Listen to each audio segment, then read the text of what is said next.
And it's still dark. Kick back with a cup of Joe. You know you've got friends waiting on 1620 The Zone.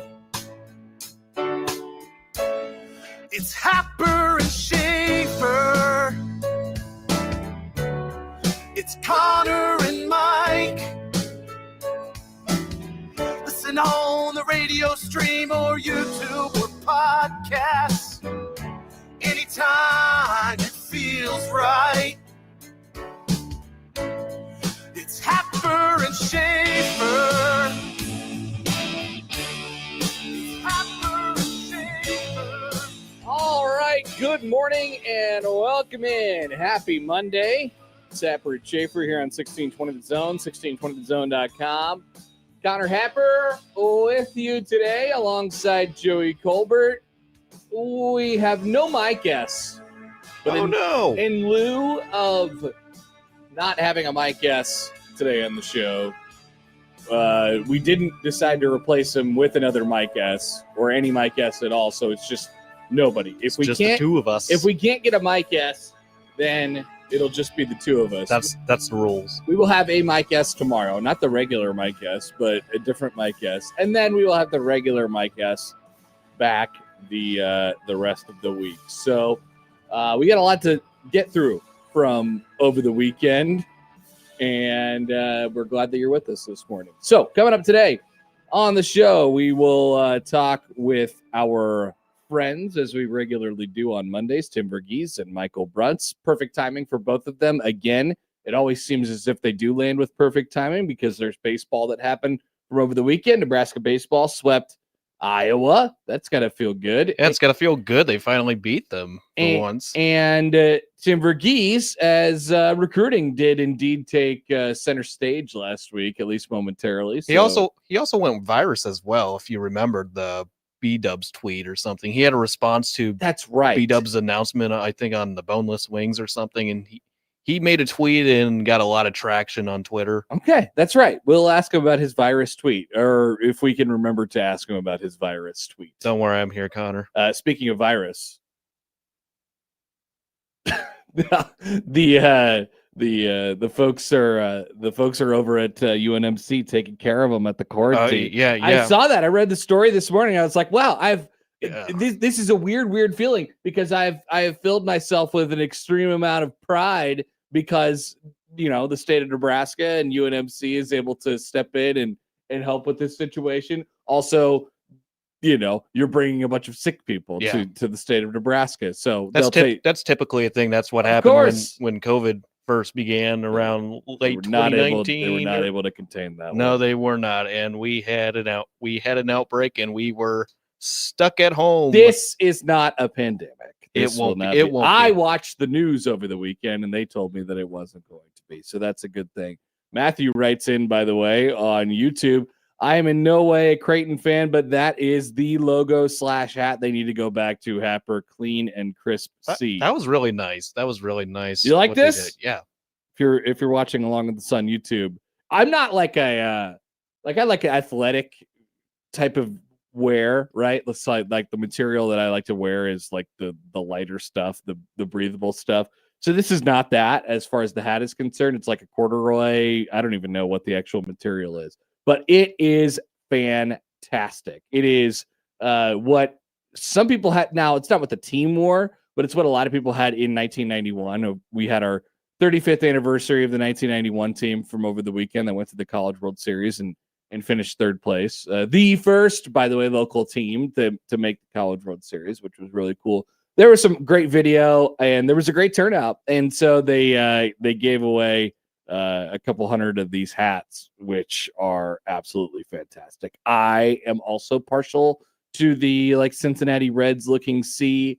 And is that going to be the second MLB franchise going after Creighton over a logo? No, I don't, because I don't. You had the Blue Jays similarity, and now the Reds. Well, the Blue Jays one was a little bit more, I don't know, obvious because they literally had copied and pasted the Toronto maple leaf onto their, the maple leaf, the Canadian maple leaf onto their jerseys, which was hilarious. And part of the reason that was discontinued is because Creighton made the College World Series in 1991, and then they had some exposure, and the Toronto Blue Space Jays said, "Are we sure about this? There's a Canadian maple leaf on your jersey. I'm pretty sure that's not right."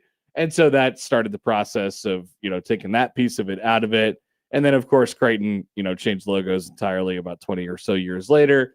So I don't know what the rights are to the C. A lot of entities use this. Hey, at least it's Canada.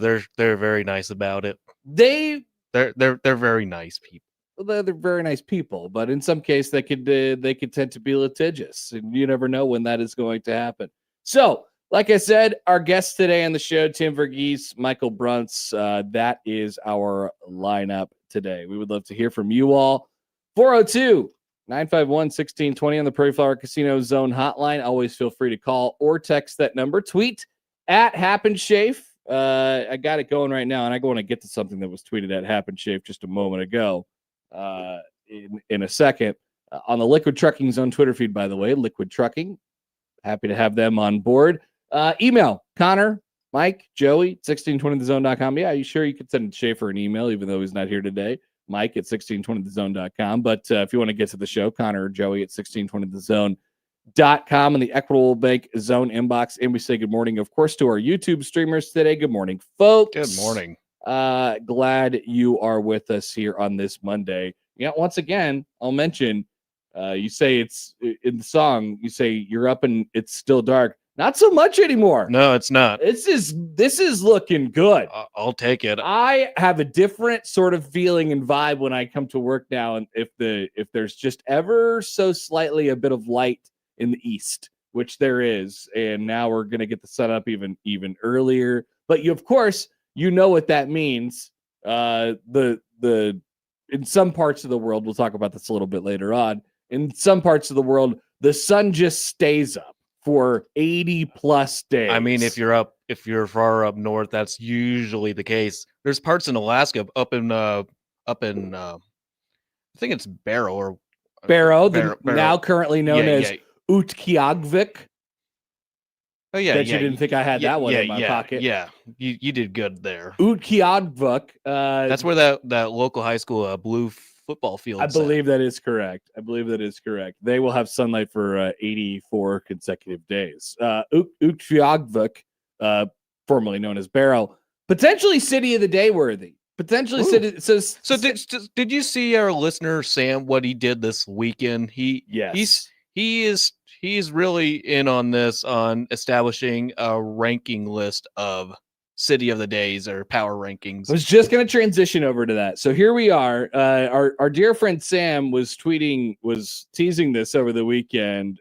He has come up with a proprietary ranking system that has several different categories that will ultimately get it down to one number, right? That's what we're trying to do here. We're trying to moneyball this thing. And I think it's a great idea for us to do it, sure, but will we do it is the question. That's more of like an end of the year kind of a thing, I would say. But that's a big undertaking for you, Joey. I mean, you're very, very busy. I got the complete list, though. I got all the cities that we've done. That's good. And then I made a document, and you and Schaefer have access to it, so you guys can contribute. If there's a Friday I'm not here at all. That's good. So we don't have a proprietary ranking system on how to actually rank the city of the day. That's where Sam comes into play. And so we're going to lean on Sam for these rankings. I think it's fair to say, now I only have one vote amongst the three of us, but I think it's fair to say that the Happer and Schaefer show accepts these rankings. We do. We endorse these rankings, which is a good thing. So you look at all the different categories of what makes a city of the day and what makes the potential best city of the day. They were talking about Sam was ranked them on 5 different categories: the economic matrix, the infrastructure standing, the safety, health, and education factor, the vibrosity, and the happiness index. Yes. I don't know how he gets to the actual form, like the numbers on each of these formulas, but I cannot wait to see exactly how it is torn apart. But at the end of the day, in the current rankings as the city of the day, the number one city of the day, it's Pittsburgh, Pennsylvania. Amazing. Which when he said he was going to do this last Friday, and I thought, I wonder what is actually going to win this. I thought Pittsburgh was going to win. Pittsburgh is number one so far with the Happer and Schaefer City of the Day score of 78.8. Cookeville, by the way, which was our city of the day on Friday, does come in the top 10 so far, but it is in danger of getting bumped off. I'm not sure how many we've had. Probably can't be a whole lot more than 10. I think around 15. I got the document right here. I could do the math. Yeah. But Oxford's on the list. One of our Look at that. One of our favorite, or one of our great cities out in Ohio. It's at number 6. I think that was important because we had the guest on for that, which was really, really fun. Oklahoma City is on there. Nebraska hopes that they can return to Oklahoma City in a different sport this time around as the softball team gets raring to go for the postseason. So, Sam, for the bottom of our hearts, thank you. This is great and hilarious. And we've done 14 cities so far, so this Friday will be the 15th milestone. If you're not inside the top 10 right now, and you're a city of the day on Happer and Schaefer, you're never going to be. You will only go down at this point, sadly. So we will never hear from 4 of these cities again: 11, 12, 13, and 14. Unfortunately. Nope, it's sad, but not all of them can be winners. Elsewhere today on the show, a lot to get to. A lot to get to. We can, because I saw a story of the World Herald from over the weekend. We can get back into the Trey Taylor thing for a second just to clean it up, I suppose, from last week. He actually commented on this a little bit with Rivals, and then his dad commented on it to the Omaha World Herald. So we can discuss that a little bit during the show today. Nebraska softball wins the Big Ten championship. We'll stay home for a regional and potentially a super as well. We'll discuss the NCAA softball selection committee, who created themselves a potentially interesting matchup in the super regional and left Omaha on the doormat. Sad. That was very unfortunate. A tough loss to South Dakota in the finals. They dominated the first game, that doubleheader, because they lost the first matchup against South Dakota. It was South Dakota. So they had to fight their way in the losers bracket, and then they unfortunately lost by 1 run. So they didn't get in, even though that there was a plea from Omaha and Adrian Dowd, the statement put out there, and that I certainly agreed with. But man, it was going to be probably not going to end up in their favor, and it did not for the selection committee yesterday. Nebraska baseball has to battle through it a little bit this weekend. It wasn't always pretty. We're going to talk about where they're at going into the final weekend here. Or the final week, I should say. Tomorrow, Nebraska Creighton round 3 for the final time. This year should be an awesome night, by the way. Fireworks and the whole shebang after the game. Once again, I will make the plea, if you are listening right now, go to the game tomorrow night and let's get 15, 20,000 people in there like the good old days. I think it'll happen. There'll be a large number of fans at tomorrow's game. It's going to be beautiful outside. Because did you see the crowds in Lincoln this week? They were very, phenomenal. very good. 7,000 plus each day. Great weekend of Big Ten baseball. Didn't it pass the crowd from the USC series? Because I remember hearing there was potential that it could top the crowd from that series. Yeah, so 22,815 fans, third largest conference series all time at Hawks Field, and the most for a conference series since 2006. Wow. At a season high 79-48 on Sunday afternoon at Hawks Field at Haymarket Park, which is pretty good. So let's see if we can transfer some of that energy to downtown Omaha tomorrow. I want to talk a little bit about baseball, the baseball side of it, where they stand. Obviously, there's the whole hosting the regional conversation and all those different things that is still yet to be determined. But we will get into the baseball side of it and the things you can't control side of it as we go on throughout the show today as well. I saw an absolutely absurd college baseball game in downtown Omaha yesterday. Creighton was the reason why that number ended up falling short this week. We had the 4.5 on the over under. I took the over. I think Schaefer took the under for total wins between Nebraska and Creighton couldn't get more than one win against Georgetown over the weekend. So they lost 2 out of 3. And yesterday was a particularly absurd game. So we will discuss that ever so briefly during the show. Also, congratulations, Joey, and welcome to Schedules Week. We finally made it. Can you believe it? I cannot believe it. It's scheduled. I can't believe it. So did they put out an official, like, did they assign themselves to any time yet, or are they still keeping it very nebulous so they could bump it back just in case? So if you want more information on how the NFL schedule is how the announcement's gonna work, there's a couple of accounts you can follow to kind of keep tabs on. There's Aussie NFL, that's a really credible source, and then I think NFL Nerd. But there should be games announced today. So they're going to leak them. Yeah, they're going to leak them. So according to NFL Nerd. But when's the actual schedule release show? The show's going to be on Thursday at like 7 o'clock. Like you could watch it on ESPN. I'm sure NFL Network's going to have something. But if you want to expect several games to be leaked today around 10:30 in the morning, NBC's got a game expected. Fox at 4, Amazon at 6:30, and then Disney's got games at 4 o'clock tomorrow.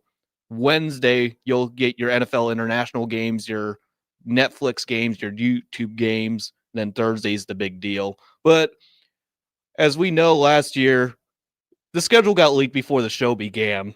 So expect a storm of leaks through the next few days. Yeah, I would say. Also, it is pay attention to me because I'll be monitoring things as well. And I think there was one game leaked on the schedule, and that was like a London game. Well, what's going to happen this week is whether it's purposeful or not purposeful. I mean, the teams are getting the schedules now. The teams have the schedules in their hands, and so when that happens and the schedule has been distributed, whether it's on a team basis or a league wide basis, you're going to hear some things, and so things will happen this week. Also, it is, on Thursday, it is a great day for social media where they'll have all the teams will have their videos and they'll be poking a lot of fun at a variety of different things. Can't wait to see what the Chargers are cooking this year. Well, you just wonder how many references to Diana Rossini and Mike Vrabel there are going to be. I think the Chargers do play the Patriots this coming season. We should probably set an over-under on how many references to that situation there will be. So there's in the 30 schedule releases. I'm gonna guess I set the number at like 2.5.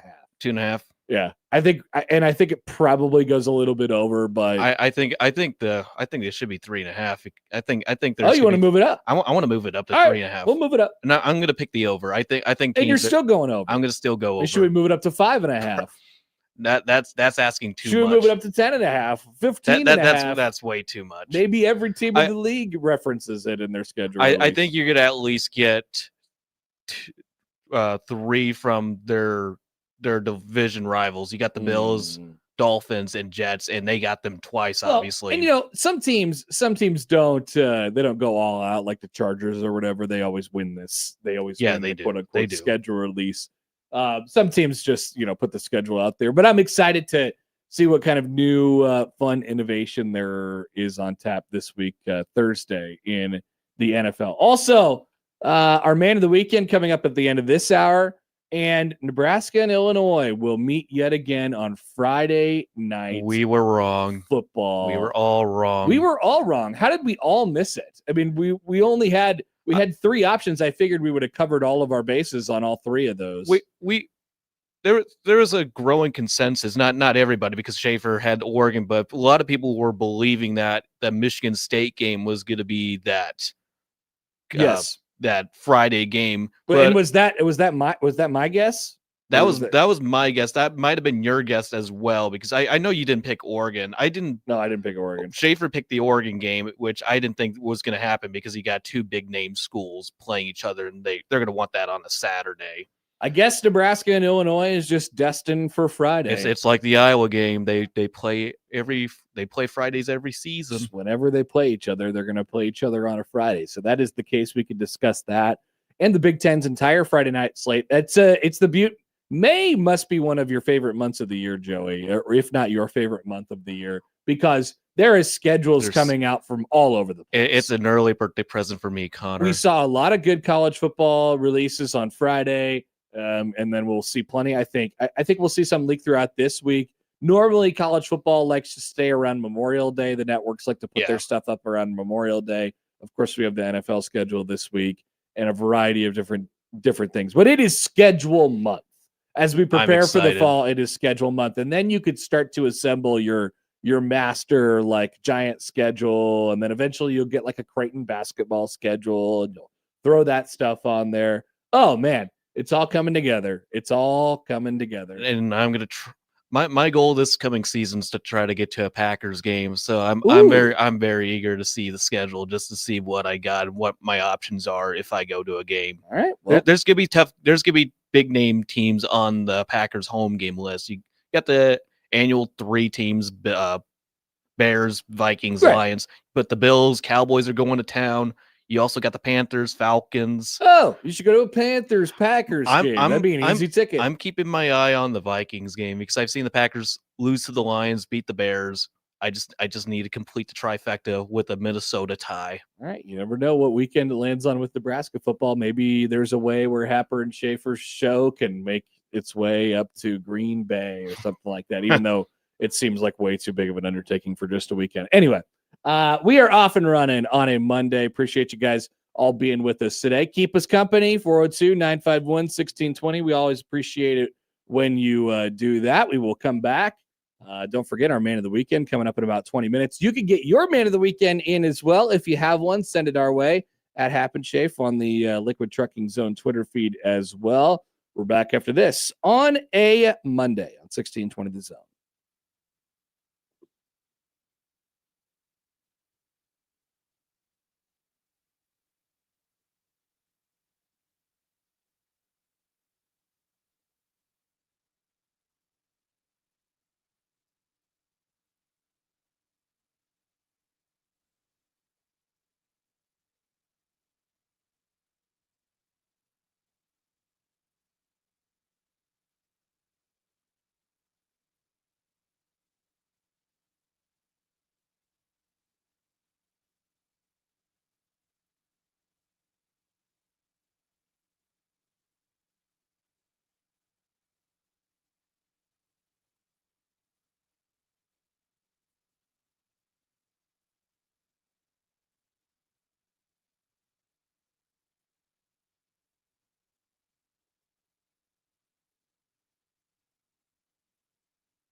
Hey, just because Cinco de Mayo, the holiday, has gone by, that doesn't mean we can't still celebrate the Cinco de Mayo Festival, celebrating 106 years this week from May 15th to May 17th on historic South 24th Street. You could join us here at Usher Media Omaha in honoring the vibrant Mexican culture that shapes Omaha for over a century down at the Cinco de Mayo Parade, Saturday, May 16th at 9:30.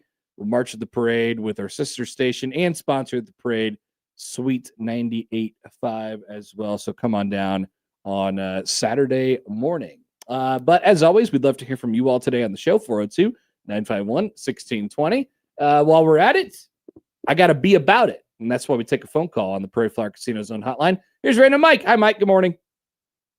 Yeah, did you guys get a good look at that collision with Jordy in that game where he was almost ejected? No, but I couldn't so I guess UCLA was trying to challenge and for obstruction. They basically, it seemed like they were trying to just get her kicked out of the game, which, I mean, if I were the opposing team against Jordy Fromm, I would want her to probably not be in the game. So, although it seems like some shenanigans, I'd say.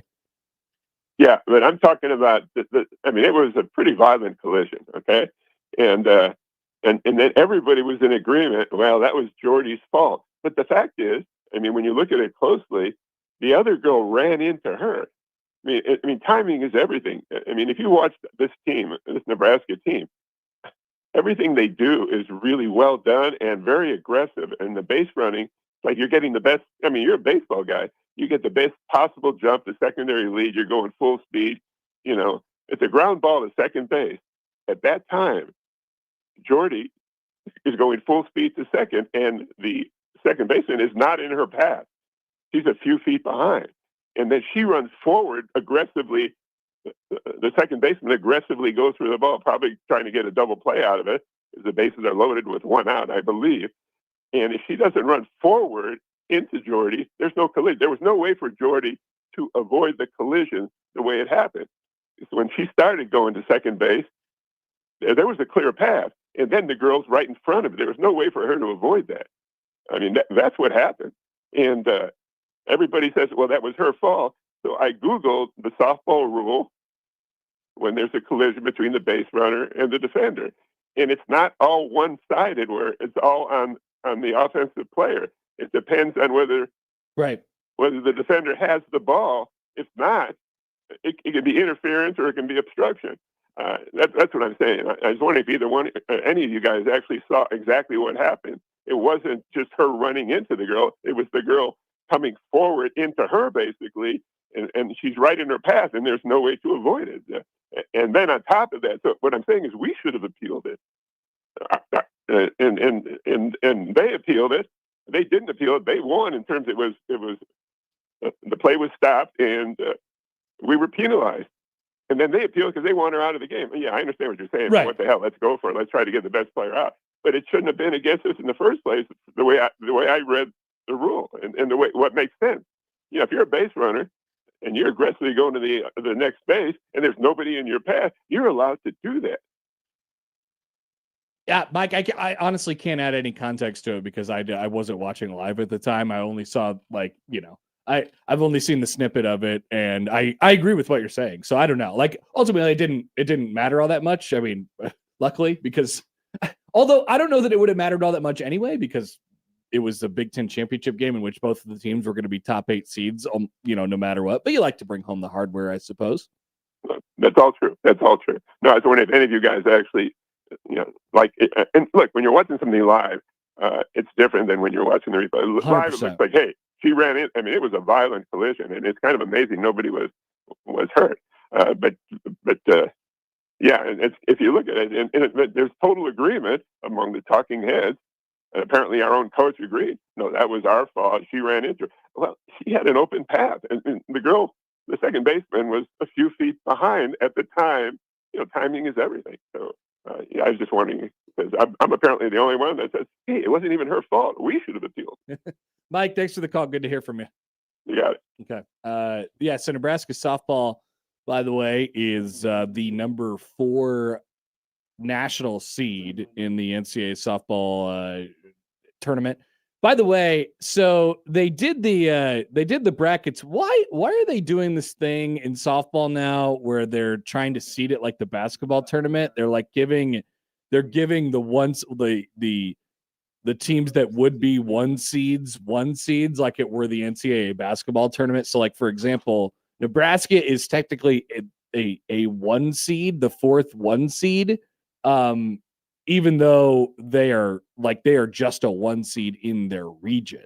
They are not necessarily the number 1 overall national seed. Like, it makes sense when you mirror it over to basketball, but people have known it to be this way in softball and in baseball, where you rank them 1 to 8 and then 1 to 16. Basically, you have your national seeds and then you have your regional host sites, and then you know which number it is attached to. I just think it makes it mildly more confusing. Now you're doing it like regional inside a regional, which is really, really odd to me. So if you do it in the new way, Nebraska is a 1 seed in their corner of the bracket in the NCAA tournament, and they are matched up with an 8 seed who is Louisville, who is the 2 seed in their own bracket. And then if they make it to a super, they're matched up with a 4 seed in Oklahoma State, which actually is a 13 overall seed in the NCAA tournament. I don't know why they do it this way. I don't know why they changed it.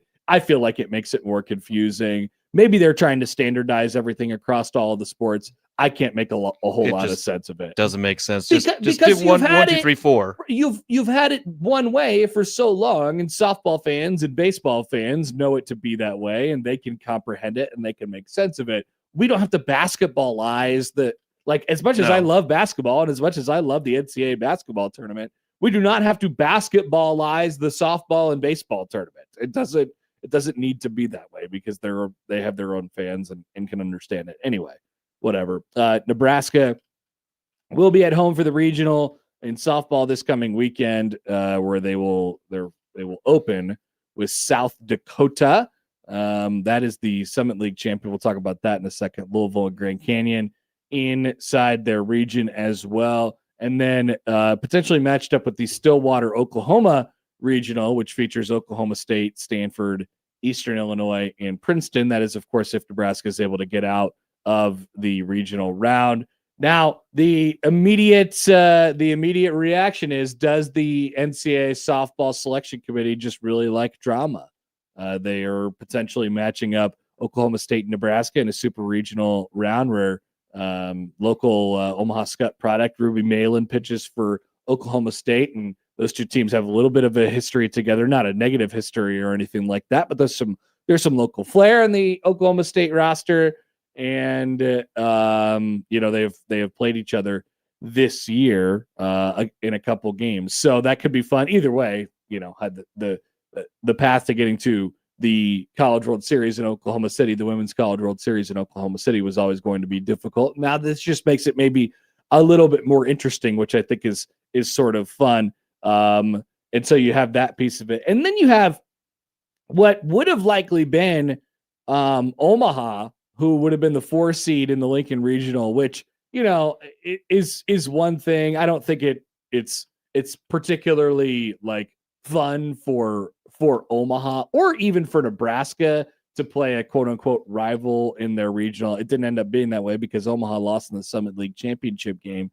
After they lost in the Summit League championship game, there was a statement that was put out from Adrian Dowell, the athletic director at Omaha, who said our softball program has consistently demonstrated that it belongs in the national stage, combining a challenging schedule with sustained success against quality opponents throughout the season. This group has shown resilience, depth, and the ability to compete with anyone, anywhere, which is exactly what the NCAA championship demands. We are confident that Omaha's full body of work this season reflects a consistent top-ranked mid-major program worthy of a at-large consideration by the selection committee. That plea was not heard by the committee. All that is correct, by the way. And Adrian and Mike Hurd and the folks over there at Omaha, they could have gone a different direction, which is, hey, like, you have seen. I think they went the right direction with as far as their plea to get into this NCAA tournament, because that's ultimately what they're trying to do. They're trying to make a case for themselves. But they could have said, hey, look, you've seen us in this thing before, and we've won games before. We are certainly capable. This is more than just a, you could put the mid-major logo on us. You could put the mid-major label on us, which we accept and is frankly just true, but we could beat anybody in the country. We don't act like it in softball. We have been really, really good for a long period of time now, and we do everything that the committee asks us to do as far as the non-conference is concerned. We're going to go out and we're going to challenge ourselves, and we're going to play teams and we're not going to be just doormats doing it. We're not only going to play teams, we're going to win against them. And so the rub here is, if they don't get into the NCAA tournament, even though they schedule like crazy and they get, this is what the NCAA selection committee asks them to do. All right, schedule like crazy, and they did. Go and win some of those games, and then you're going to give yourself a chance to get to the NCAA tournament. They don't get to the NCAA tournament, and then what happens is they go next year, or they go the year after that, and they're looking for opponents to go play, and they're like, hey, we want to play you guys, and we want to play some of the best teams in the country. And they're like, what advantage does that get us? You're a mid-major team, and your RPI is sitting in the whatever, in the 90s or whatever it might be, the 80s. And if we lose to you, it's a disaster for us. Even if we beat you, we don't gain that much from it. So why would we play you in the first place? And so it's this vicious cycle. I hope they don't run into that. Traditionally, that has not been the case in this sport in particular, and in baseball. A lot of teams will just play who they want to play, but they go out and schedule. I mean, Omaha played Arkansas. They didn't win that game this year. They played Arkansas a couple different times. They went out and played Nebraska a couple different times. They played high major teams really all across the board throughout the month of February, when you're kind of just starting off. And and they didn't get in. Now, ultimately, do their numbers dictate that they should have got into the tournament as far as their metrics are concerned?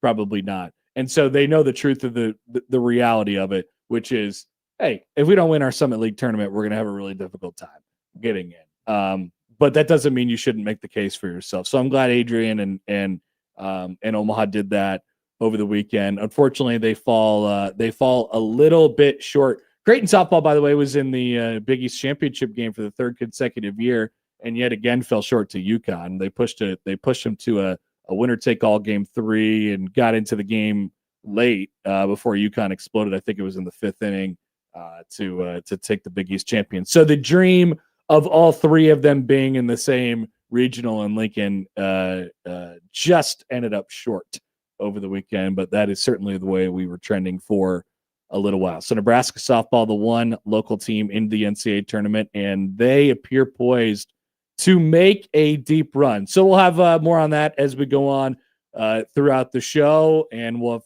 course, have more on baseball as well. But let's take a break. Our man of the weekend is coming up next. I'm going to college baseball for my man of the weekend. I have a couple suggestions that we got on Twitter at Happer Schaefer already, but not local college baseball. I'll tell you about it after this on 1620 The Zone.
it's time for our man of the weekend. Joey got distracted during the break because he already saw an NFL schedule leak first thing on Monday morning, and they're already getting pumped out. All right, tell us what it is. Week 1 Sunday Night Football.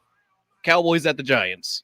Oh, It's you from gotta go Aussie NFL and NFL Nerd. You got to go to the NFC Beast, the NFC Least. The least. Yep, that's what some people are saying. All right, there you go. Cowboys and Giants. I don't know how to feel about that game, though. I don't think you have to feel any way at all. I know. I know. But the matchup for Week 1 Sunday night, you always want to go out with a bang. Last year we had the Bills and Ravens, where that ended in crazy fashion. I always say that you could do anything you want with Sunday Night Football. I'm gonna watch Sunday Night Football no matter what. Yeah, I know that. I watch it regardless. It's just but you're trying to pop a number. Yeah, I get it, and that's. But I get it. It's New York. And people love Dallas at New York. There's a little bit of positive momentum with the Giants. Obviously, a nice head coaching hire over the offseason. Yeah, that's true. There you got Harbaugh's debuted against the Cowboys. I totally get it. A little bit of momentum there. All right, man of the weekend. Let's go to your man of the weekend first. Your meaning from Twitter. Here's Sam who says, "Man of the weekend, Freedom Akamaladen. Remember Freedom? I remember him. The former Husker made his debut for the Omaha Beef." According to Sam, he made 2 solo tackles and a dozen more assisted, helping the Beef beat, listen to this, the Louisiana Rougarou 52-6. I wouldn't be able to pronounce that. Can you believe this? That they play again in 2 weeks against the Colorado Spartans. Yes, May 9th, they played at Ralston Arena, Liberty First Credit Union, against the Shreveport Rougarou, which is frankly amazing. That is unbelievable. Actually, they're on the road this upcoming weekend against the Sioux City Bandits, according to their. Is Tommy Armstrong still on the Beef, or is he done? I don't know. Maybe they had to replace. Maybe they have a Husker trade program going on. Probably, and they went to Freedom instead. All right, Joey, who's yours? Okay.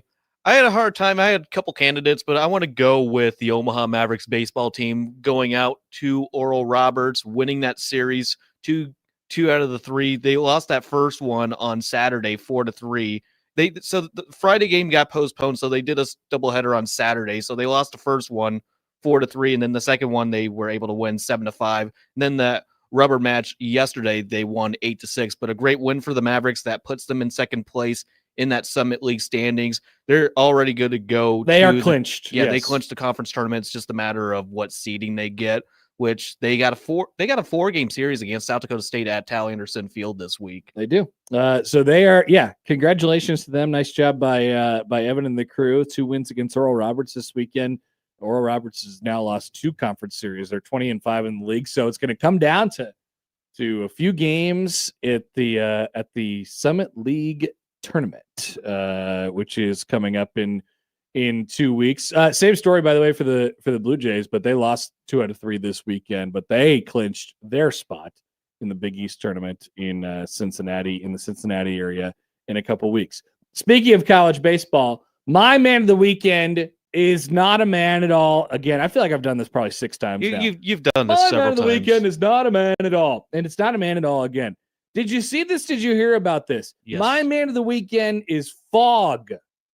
Whoa. Fog is really cool, right? It makes except for when you're driving. Except for when you're driving, you don't want to be driving in it. But if you're outside and you're, it's kind of this ambiance thing. It's hard to see anything around you. It's hard to really hear anything around you. You feel as if you are inside while you are outside. Well, Fog came in heavily to Columbia, Missouri on Saturday night.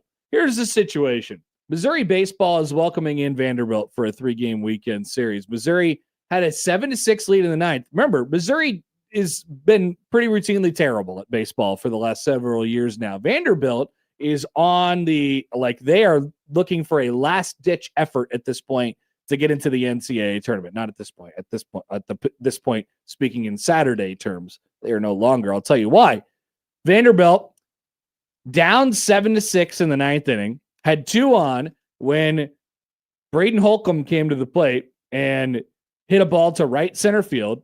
exit velocity of 108, right? And they paired that along with the launch angle, and they said that ball traveled 380 feet. And they thought, by looking at the TrackMan system, that's a home run, right? I didn't see the ball land, but that's a home run. Everybody ran around the bases. Missouri's outfielders all held their hand up in right center field as if it was some sort of ground rule double or something like that.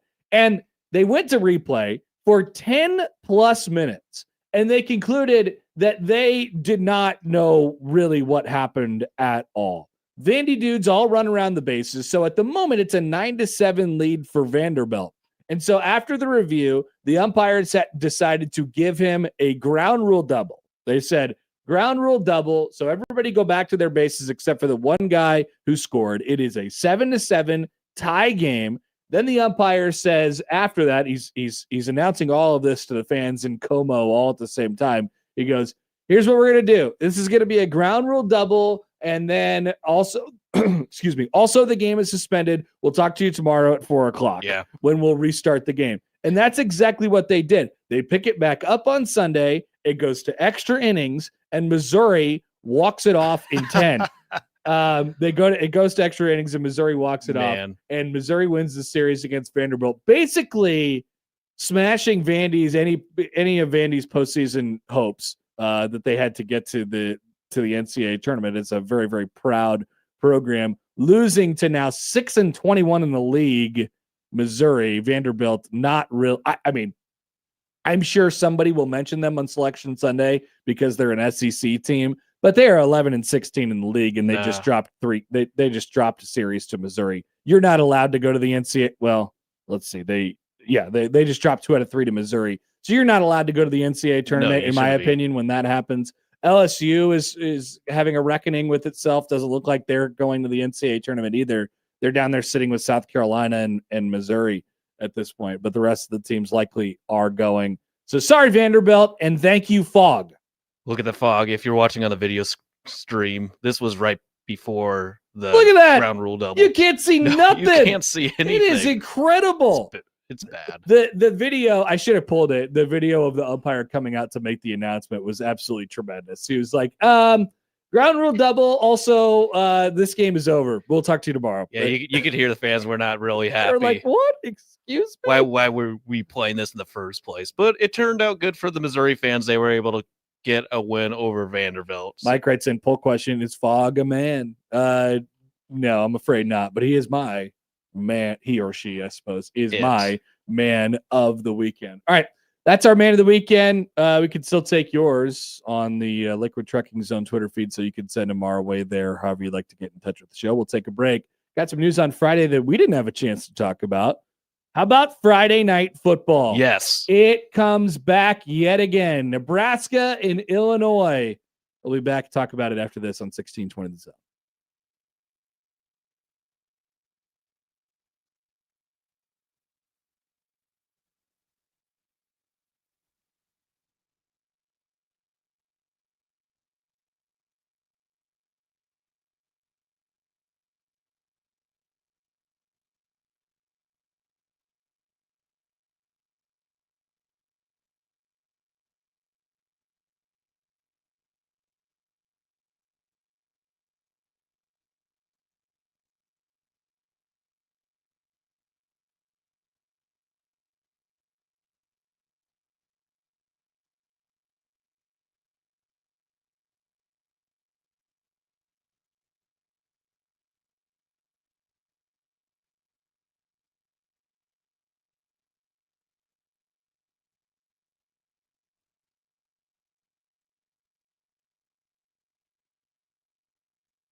All right, a lovely Monday morning to you all.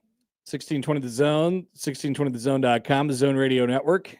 Connor Happer, Joey Colbert with you this morning here on Happer and Schaefer. In fact, actually, speaking of lovely, I do think we're going to end up seeing some really warm weather by the end of the week. I just saw a tweet from dear friend Rusty Lord, who was like, "Yeah, it's gonna be way up there. It's gonna be in the high 70s. It's gonna be up to 82 today, but it's gonna be an average of high 70s until you get to the weekend where it's gonna be in the high and mid 80s. There's gonna be like on Rusty's Friday forecast right now. It says 90.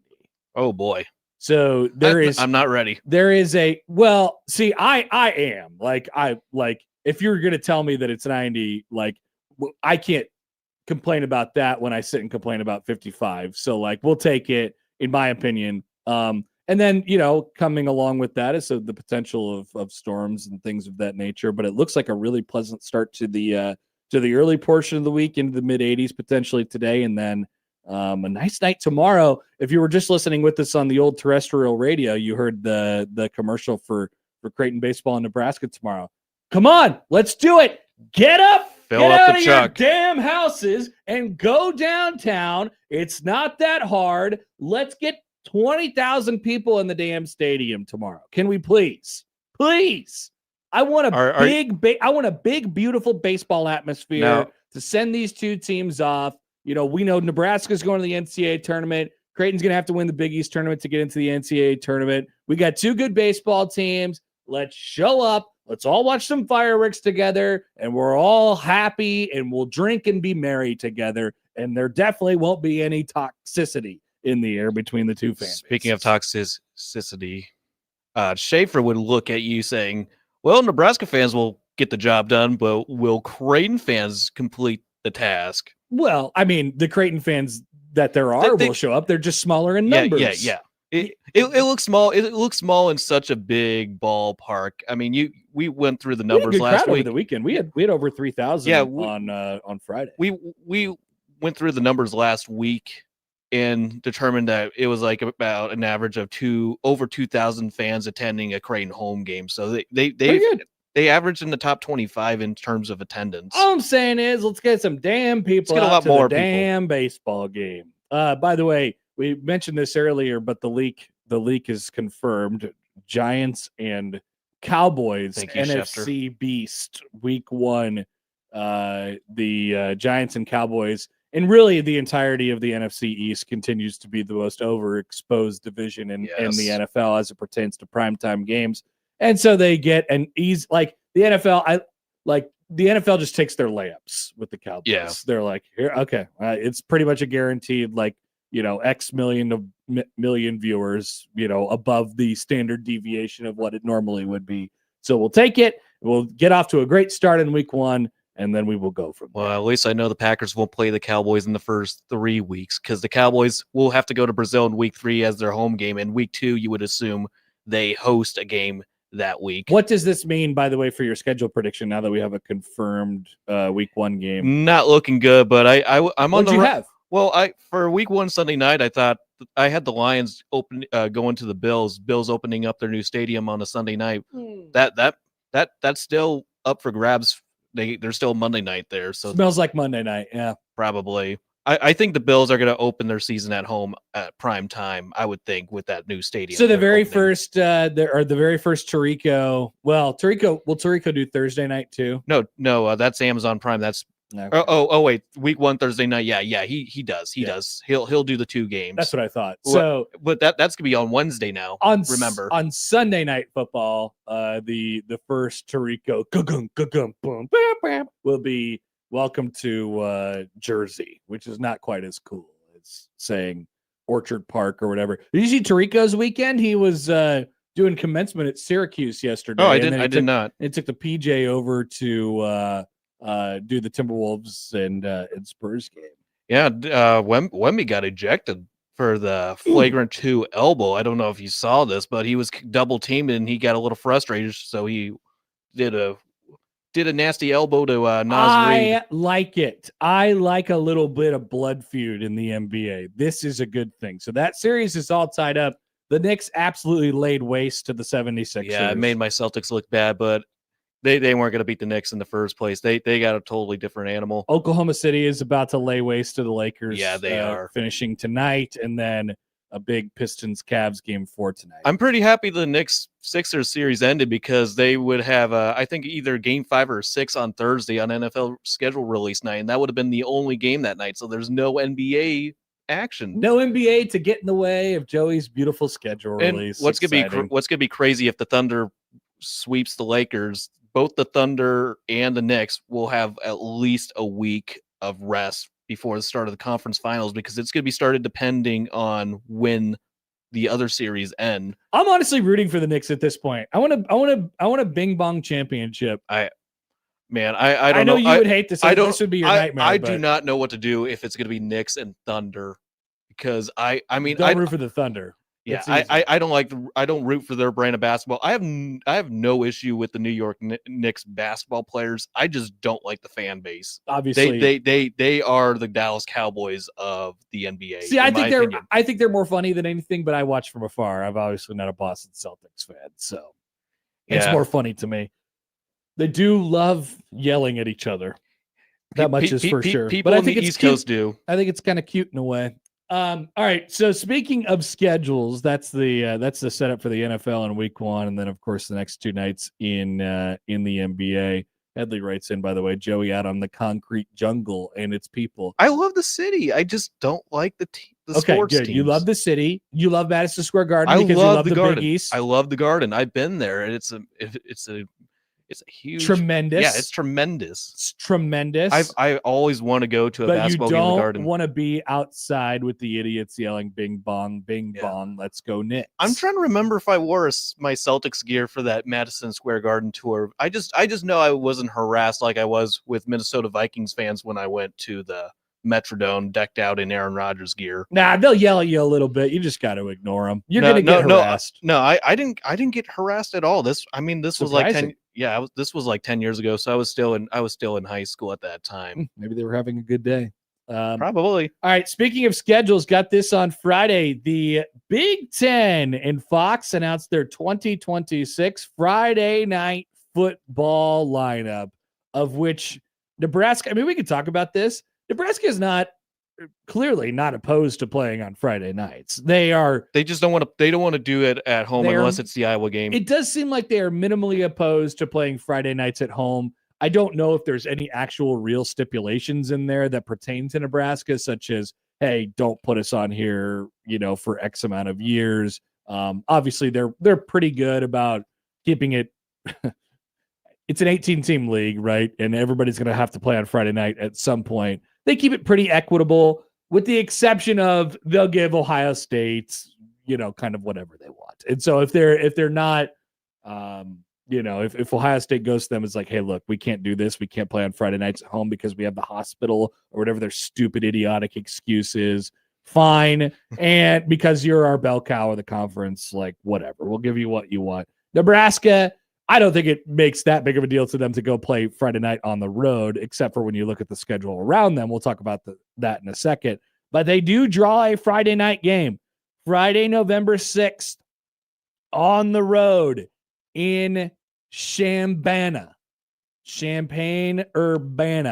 as they take on the Illinois Fighting Illini yet again. That's like the third time now. So third time, it'll be the third time in 4 years. They did not play each other last year. Illinois wins in Lincoln in 2024 on a Friday night. Nebraska won in Champaign in 2023 on a Friday night. Of course, that was coming off of the Michigan game where they got absolutely completely dismantled and destroyed. Had the practice on the Sunday, came back in full pads practice, and then came back and won on a Friday, which was viewed at the time as like that was a big Matt Rule win. Felt like sort of a big moment there.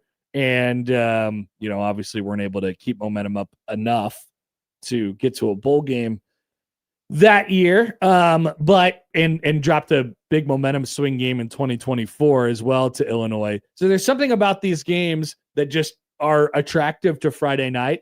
I don't really understand it.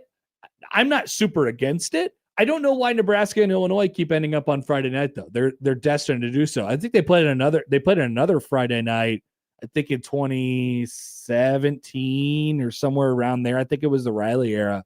But it feels like these two teams are playing at unorthodox times, seemingly all the time. But what do we do? Do we just move this thing to Friday permanently? Probably. I'm not sure. I mean, why does this keep happening between these two teams? And what is so attractive about Illinois and Nebraska that makes it end up being a Friday night game seemingly every single year? Obviously, Nebraska is going to give you the numbers with the fans tuning in, regardless of the game. But I guess the Illinois matchup is pretty good for a conference standpoint, I guess. I don't know. I don't think people are going to want to see Nebraska against Rutgers or Nebraska and Maryland. They kind of want to see a good old-fashioned Big Ten matchup. And this type of game usually delivers. I mean, the last time around when it was in Lincoln, when it was in Matt Rule's second year, it went to overtime. Illinois won that game 31-24. But it was a great matchup, a great football game in general. I think they're expecting something kind of like that. Well, I mean, there's that, and then there's how it fits with the rest of the schedule of the league. So you look at November 7th, which is the Saturday of Week 10, and don't forget college football that week. Don't forget that day, Notre Dame Miami took the NBC primetime game, and you got a bunch of other good games on that Big Ten schedule. There are. So that's the other thing. I mean, Oregon, Ohio State is almost certain to be big noon because that game is at Ohio State. It's not at Oregon, which would take it out of being big noon. You think over Michigan State and Michigan? Well, definitely for the CBS game.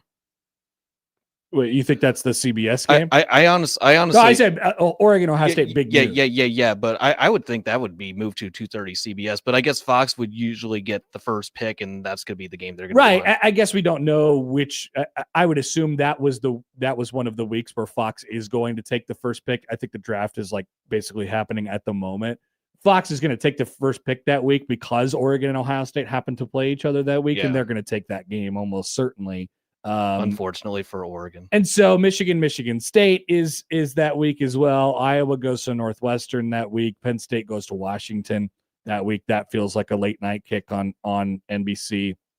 That's out on the West Coast. And so you have some other good games. And Nebraska and Illinois is, a relatively high ranking game for the week. And you say, all right, well, let's squeeze this on Friday. Of course, the last time those two teams played each other, it did a really good number on Friday night. I believe it was Fox's best Friday night audience in 2024. And it just keeps on happening. Multiple Friday games for the fifth straight year now for Nebraska football, as they will take on Illinois, but it is not a home game. I don't know how you guys feel about home games on Friday nights. I know it was a big topic of conversation when it happened a couple of years ago.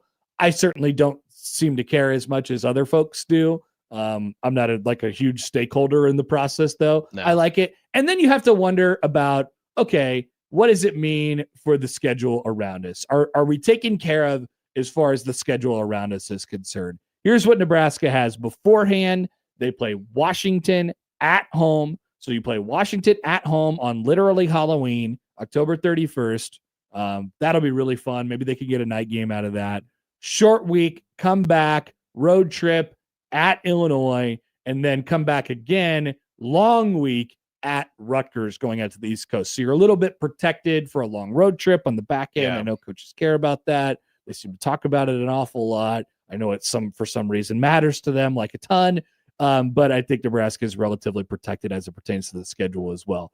We should have honestly, that should have been the heavy favorite from day one. And maybe it was. We were just trying to manifest it into it not happening because it feels like it's boring at this point with those two teams meeting on Friday night. Feels repetitive. And also one thing, John Bishop mentioned this, I believe, on Friday after the announcement, but Washington now gets an extra day of rest before facing Nebraska on Halloween because they have that bye week on the week of October 24th, and they're going to be on the road at Purdue. They got back-to-back Friday games. They're hosting the Hawkeyes, and then the week later they're at Purdue, but they get that bye week, 15 days of rest before they travel to Lincoln for Nebraska.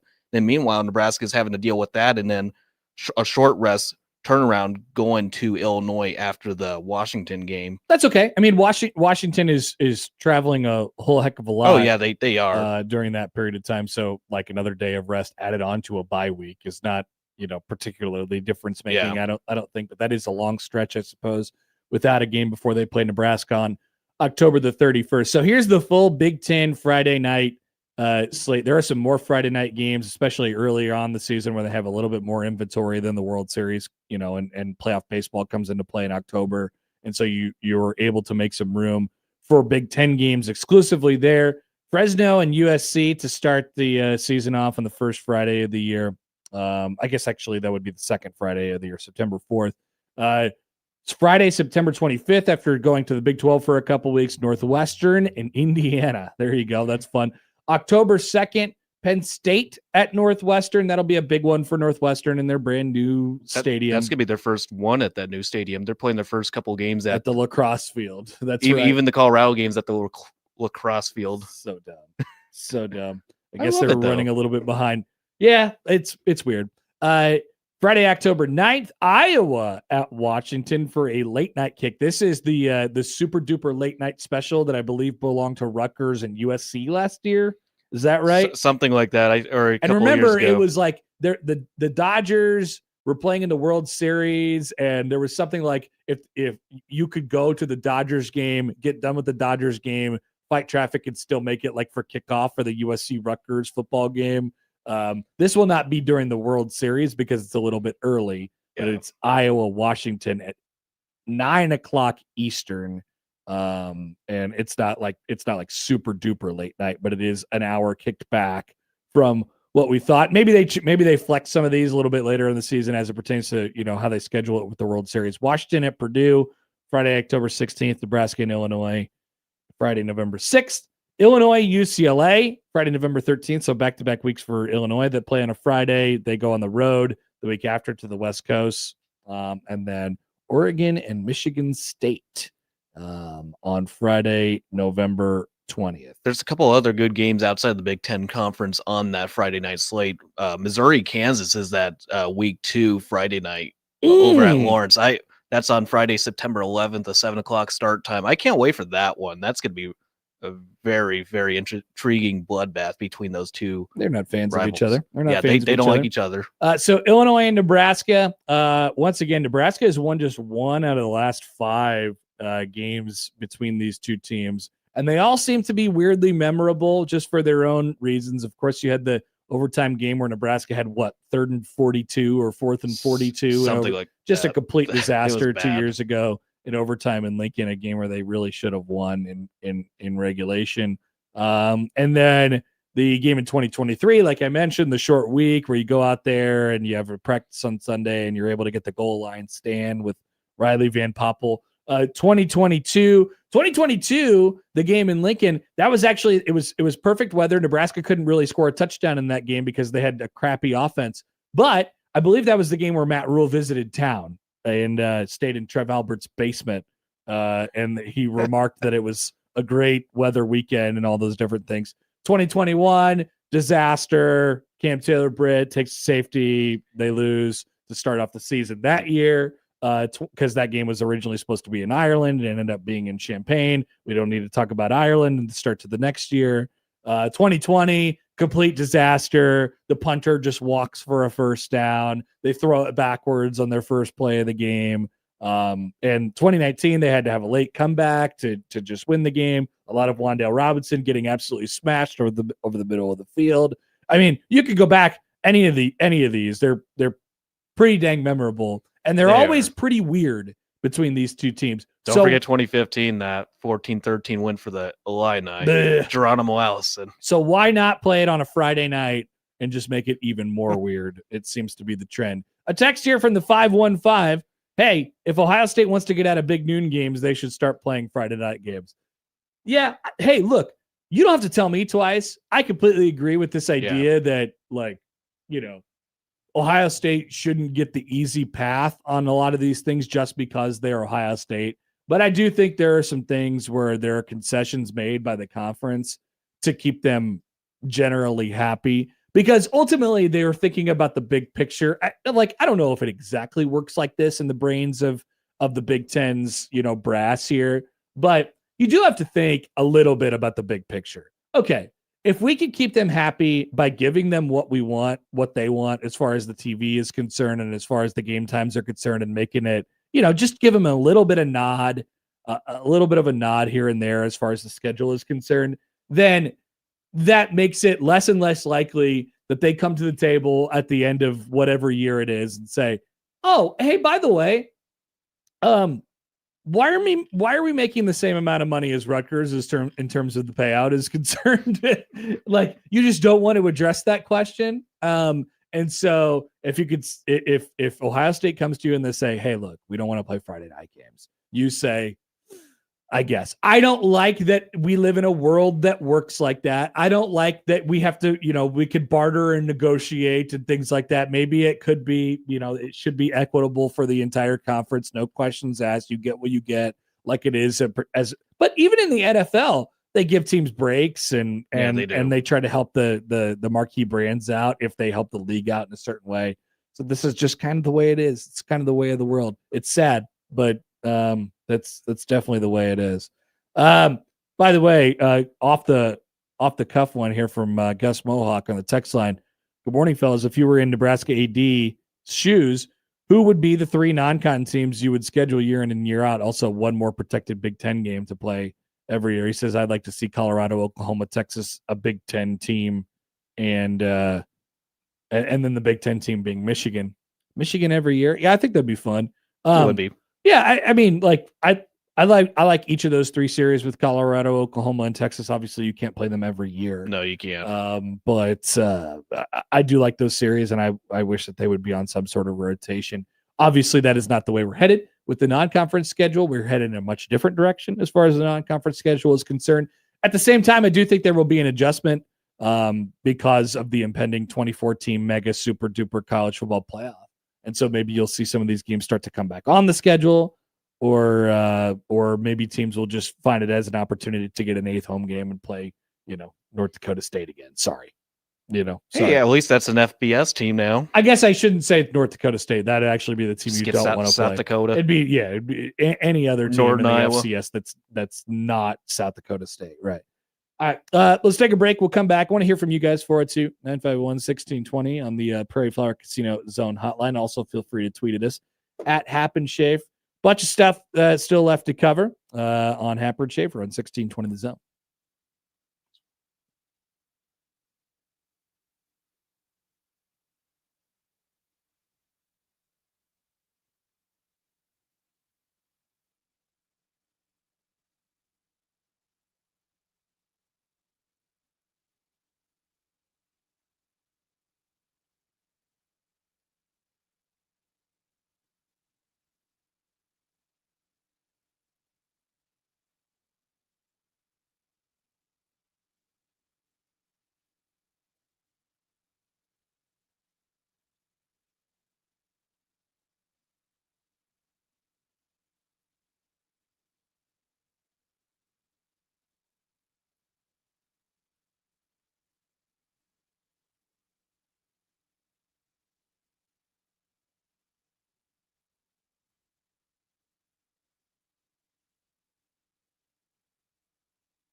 All right, welcome back and enter online at 1620thezone.com for the Peak Playoffs giveaway with, of course, the NBA and the NHL playoffs going on right now. Peak playoff season. You could watch all the big games in style with a $250 Twin Peaks gift card.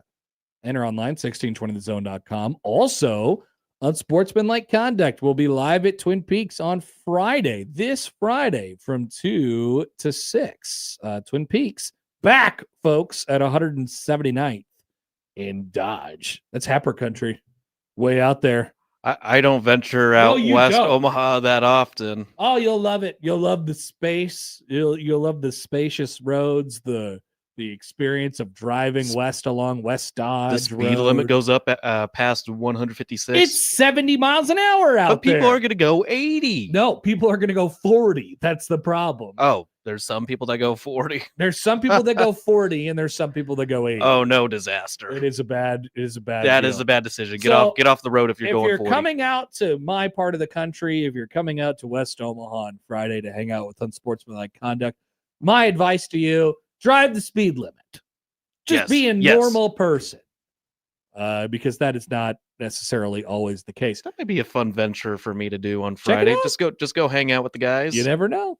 Talk NFL schedules. It's gonna be schedule reaction. That's true. I'm sure Josh Peterson would appreciate that. Make sure you check out Unsportsmanlike Conduct on Friday and enter the Peak Playoffs giveaway contest at 1620thezone.com today. Speaking of schedules, Joey, one more thing. On Friday, that was right after our show ended, the Nebraska volleyball program, we mentioned that they're going to play the exhibitions at Gerald World for $1 million. Yeah.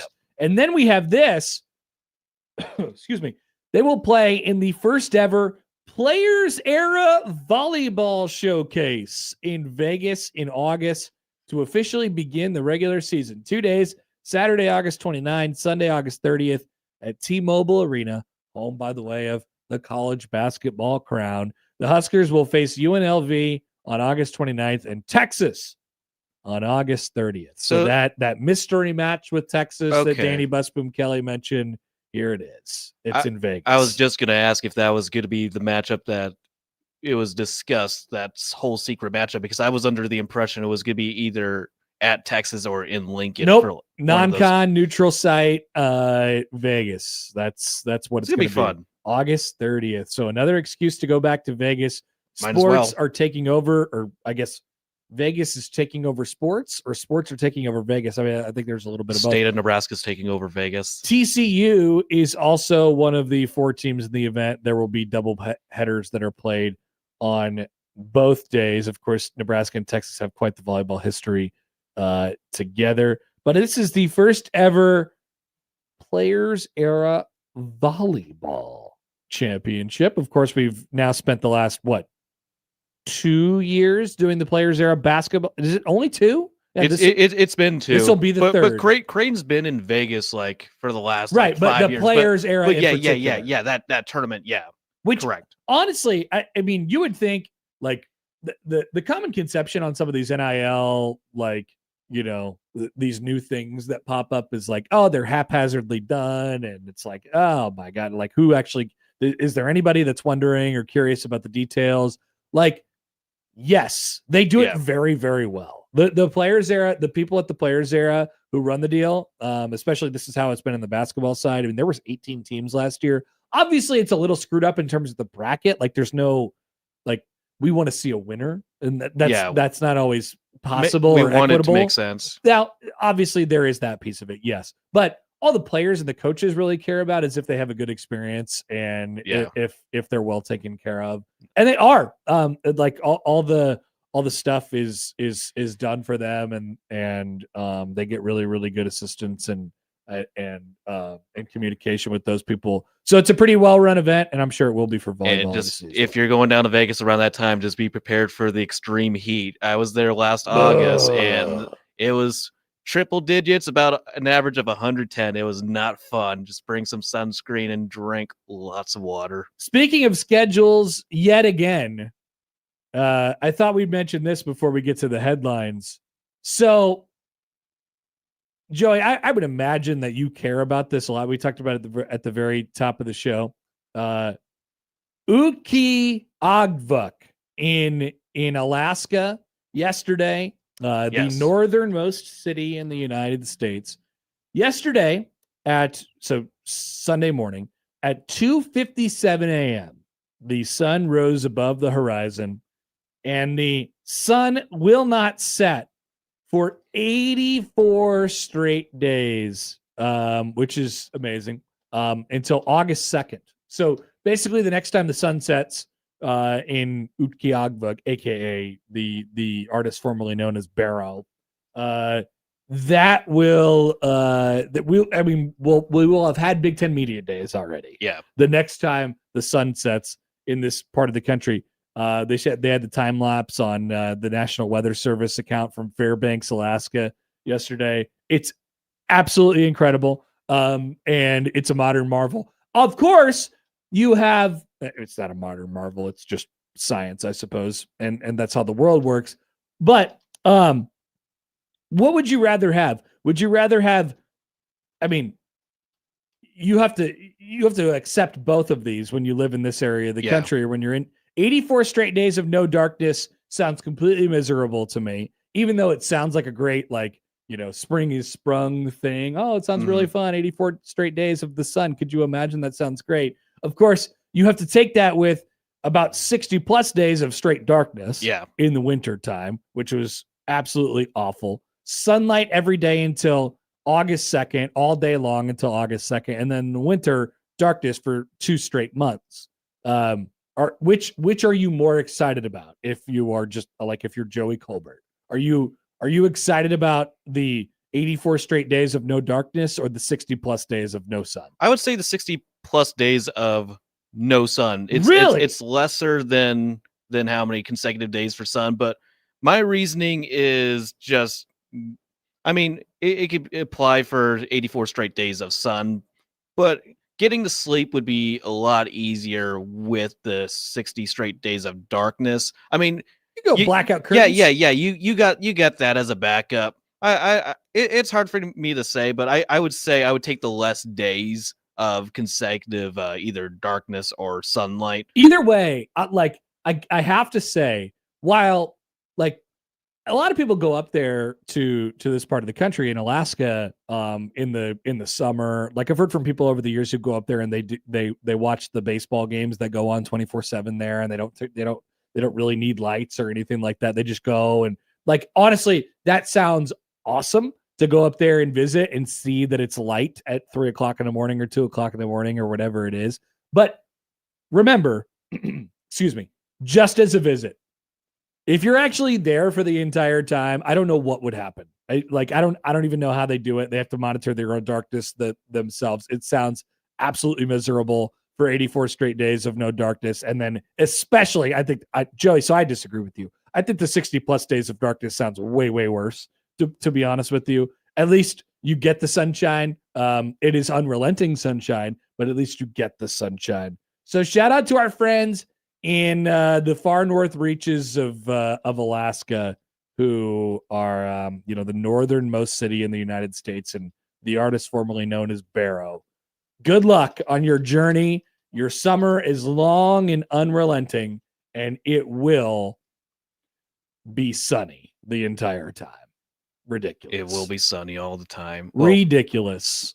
Speaking of ridiculous, one quick thing here before we get to the headlines. We'll talk about Nebraska baseball coming up in the 8 and the 9 o'clock hour, and then there's a couple other things I want to get to. And stay tuned, of course. Tim Verghese and Michael Bruns will still join us, so we'll have plenty of baseball talk. But I wanted to mention the absolutely absurd college baseball game I saw yesterday in downtown Omaha. So bad news here is Creighton lost 2 out of 3 over the weekend to Georgetown. Not what they wanted, and not good. Friday night couldn't get the big hit. Georgetown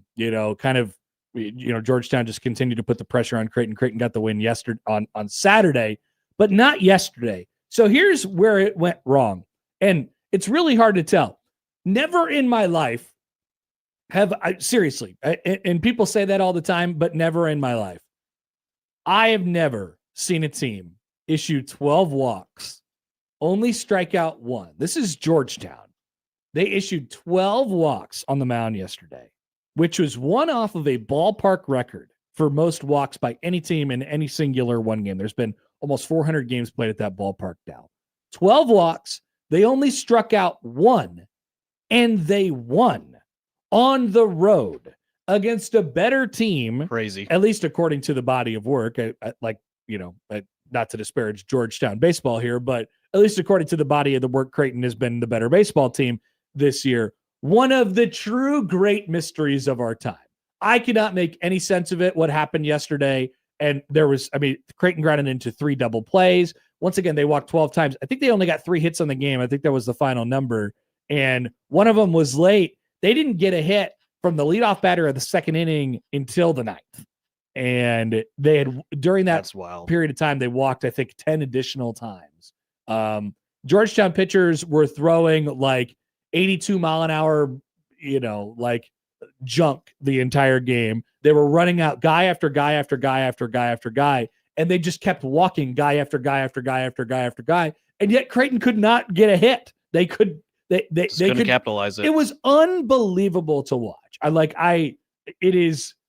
People should know about this box score and the fact that it exists. Now, unfortunately, it's a bad look for Creighton. It's no fun to have that loss and that series loss, especially.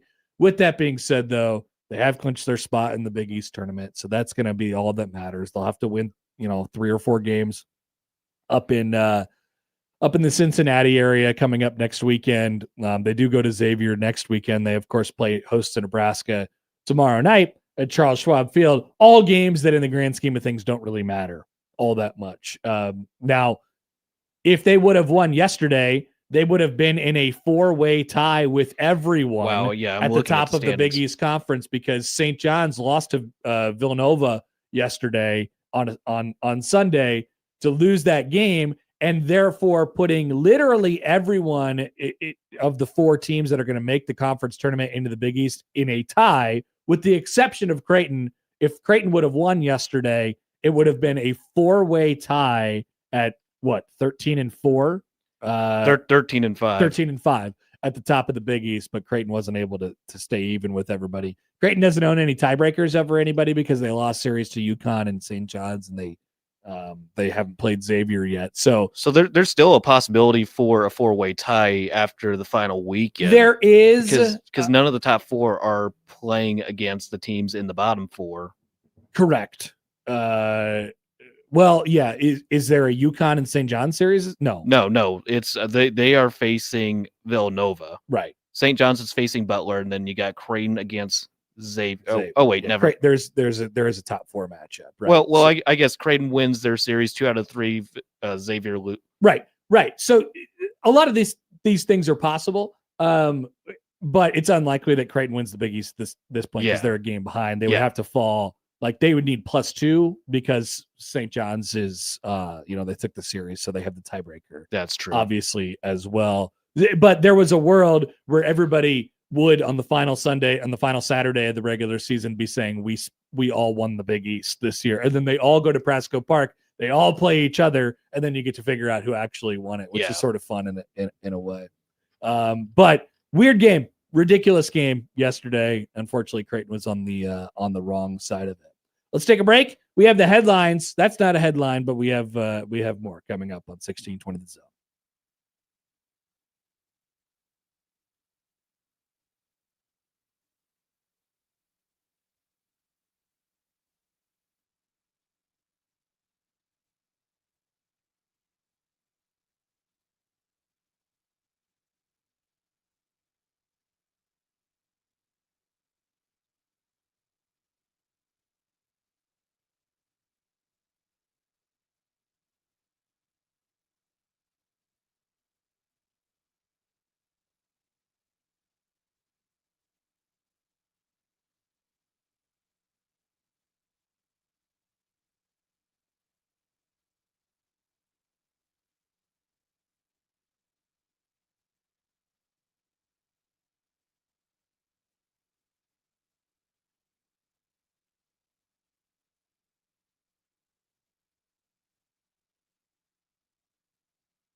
Green for the Green 5K sweepstakes still going on right now at 1620thezone.com. Contest will run for another week or so. It's powered by Benjamin Franklin Plumbing.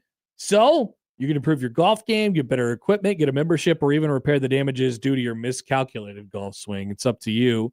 The Green for the Green 5K sweepstakes powered by Benjamin Franklin Plumbing. Get in now, 1620thezone.com. All right, we got headlines, Joey. What do we got? Yes, we do. Some weird events taking place. Seagull imitators compete for best screech at 6th European Championship. Interesting. Now, I wonder if there is be an audio component to this that people would not want to hear, probably. Probably.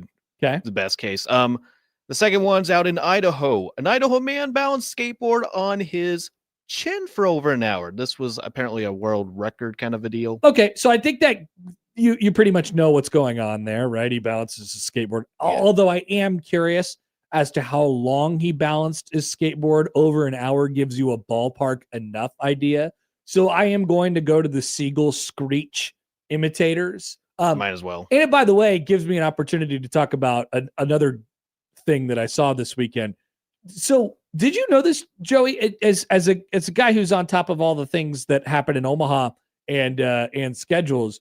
Did you know that there was a bus driver convention in town this weekend? No, I did not hear about this. So they were doing we noticed this as we were sitting upstairs yesterday at Charles Schwab Field, that lot D in between, CHI Health Center and Charles Schwab Field, the lot north of CHI Health Center. I know what you're talking about. Had a bunch of cones down.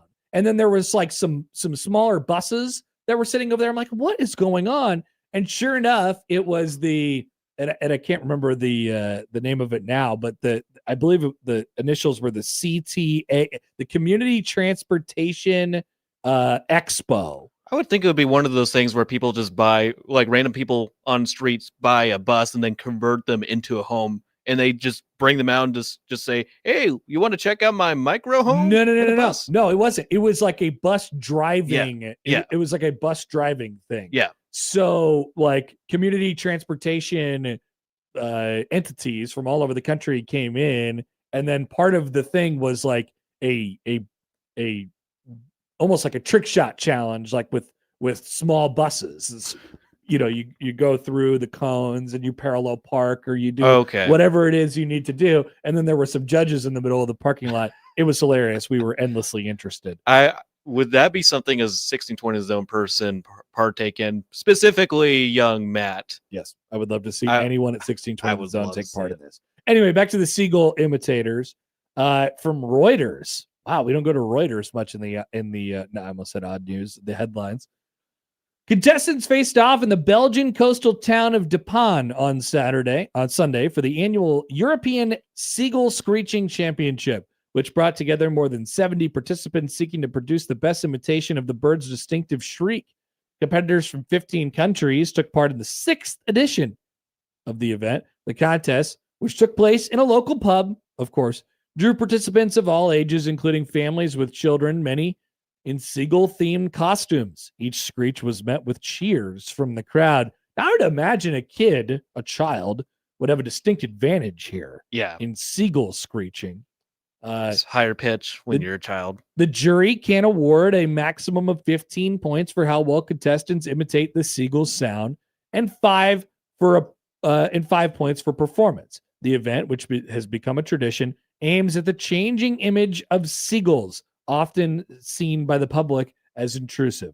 When you are on a holiday, you remember the waves of the sea and the calls of the seagulls, said Claude Willert, the event's organizer. So be positive about seagulls. This is you're telling me this is a seagull propaganda event? That's what this is? It seems like it. Huh. Seagull call competition. So I wonder, my next curiosity was who won, which was not covered in the Reuters story, unfortunately. Seagull boy. I'm curious to see. Okay, the BBC had a follow-up on this. A 10-year-old British boy. There you go. A kid won. His European title for mimicking seagulls, seeing off competition this year from, guess who he beat? his little sister, Cooper from Chesterfield in Derbyshire, took the Marine bird imitation world by storm when his high-pitched impression of a goal saw him soar to victory in the 2024 EC Goal Screeching Contest. Now, he's become the first screecher to retain the juvenile category crown in this competition's 5-year history. His 7-year-old sister, Shelby, now known as Sea Girl, made it a high-flying weekend for the family by landing in 4th place. What a pun. Cooper said, I feel really excited and really shocked. The other competitors, were really good too, including Shelby. Cooper, who launched his screeching career after he was pecked by a seagull when he was younger, and Shelby were among 22 young competitors who took part in the unusual contest in Belgian coastal town of De Pan this past weekend. Wow. So there you go. A great moment for that family, screeching very, very loudly. I'm sure their house is in a complete disaster and their parents are totally sane. So this competition kind of reminded me of one, I think that took place in Iowa. I think it involves women yelling at their husbands to come, or oh, fun. I'm trying to remember what the competition is called. It's like calling your husbands over, just yelling at them to do something or whatnot. I'm trying to remember what the name of that kind of a competition you is. Feel like entering yourself into a competition like that?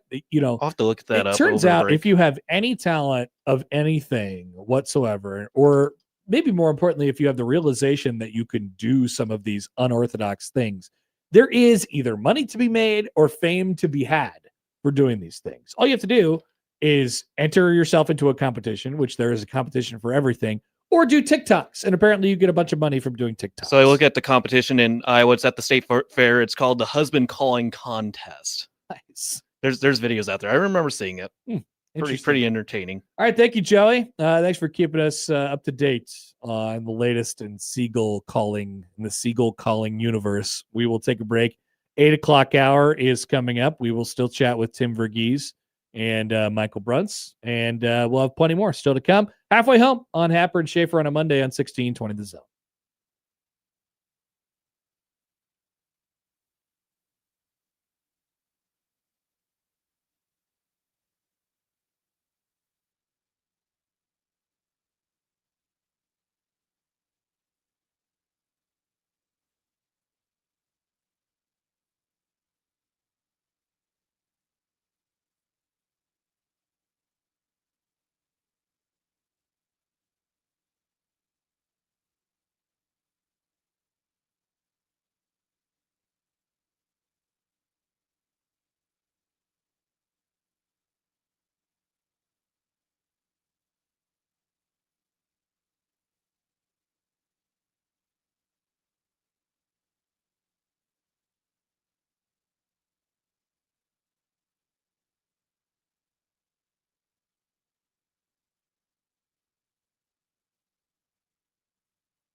All right, welcome back. 8 o'clock hour of Happer and Schaefer here on 1620 The Zone, 1620thezone.com. No Schaefer today. Connor Happer alongside Joey Colbert.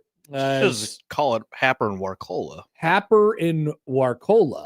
I need to start changing the background, kind of like what Odson would do for your previous midday show, where whenever Josh is filling in, or like when Austin Schaefer is gone, you want to delete him from just put an X on Schaefer, or put an X on your name if you're not there, and just put someone else's name on there. I'll tell you what, Joey, we trust you with the graphic design look of this show. It is up to you, whatever you'd like to do, because we've seen enough work from you where it's like, oh yeah. This is pretty funny. So I like being in control of it's up to you. It's up to you, my friend. By the way, I got an email on the Equitable Bank Zone inbox from Terry. Subject line: Seagulls suck. Hi, Connor. The first time I played Pebble Beach, I was single matched up with a threesome. You don't make the turn at the clubhouse, so there's a snack shack between 9 and 10. I shoved my styrofoam container into the glove box. We went to putt on 10, but my partner left his on the seat. Seagulls opened his container and flew off with his expensive sandwich that he bought at the concession stand. I did not offer those seagulls half of my sandwich, and I didn't offer the partner with half the sandwich either, which is not what I would do either. When you're out at the beach or on a boardwalk or anything, if you get food, you gotta keep your eyes peeled for the birds. The article was right about the seagulls, though. I mean, while they are a nuisance, and yes, you do have to protect your food and belongings at all times when you're on the beach, or if they are near, really, in any way, shape, or form. And this is just like a widely accepted thing. Oh, you seagulls. Oh, just seagulls being seagulls again, I suppose. They are a part of the fabric of being at like a beachfront place because of the noise that they make. Yeah. Yeah. That was more like a chicken, but like, the noise that they make is absolutely woven into the DNA and the fabric of any beachfront experience, which is sadly, are we trying to find a seagull sound? I see Seahawks. I doubt that we have anything like that, but I don't know. There is a Marshawn Lynch sounder. What is? Okay. I'm just here so I won't get fined. Oh, okay. Well, maybe we should just play that. That, even though it's not a seagull, but we should probably just play it. It's only 1 second long. So, hey, I'm just here so I won't get fined. Thank you, Marshawn Lynch. Wow, that's a real throwback. Yeah, that was 12 years ago. Oh, it's a long time ago now. By the way, before we get to some recruiting thing, well, the recruiting thing, I suppose, of last week. Thank you, Mike. That was the worst seagull. It was. I will completely admit that. I'm usually pretty decent at impressions, but the seagull impression, I guess, is not in my bag. Tonight we have Game 4 between the Thunder and the Lakers. Gut check: will this be LeBron's final game?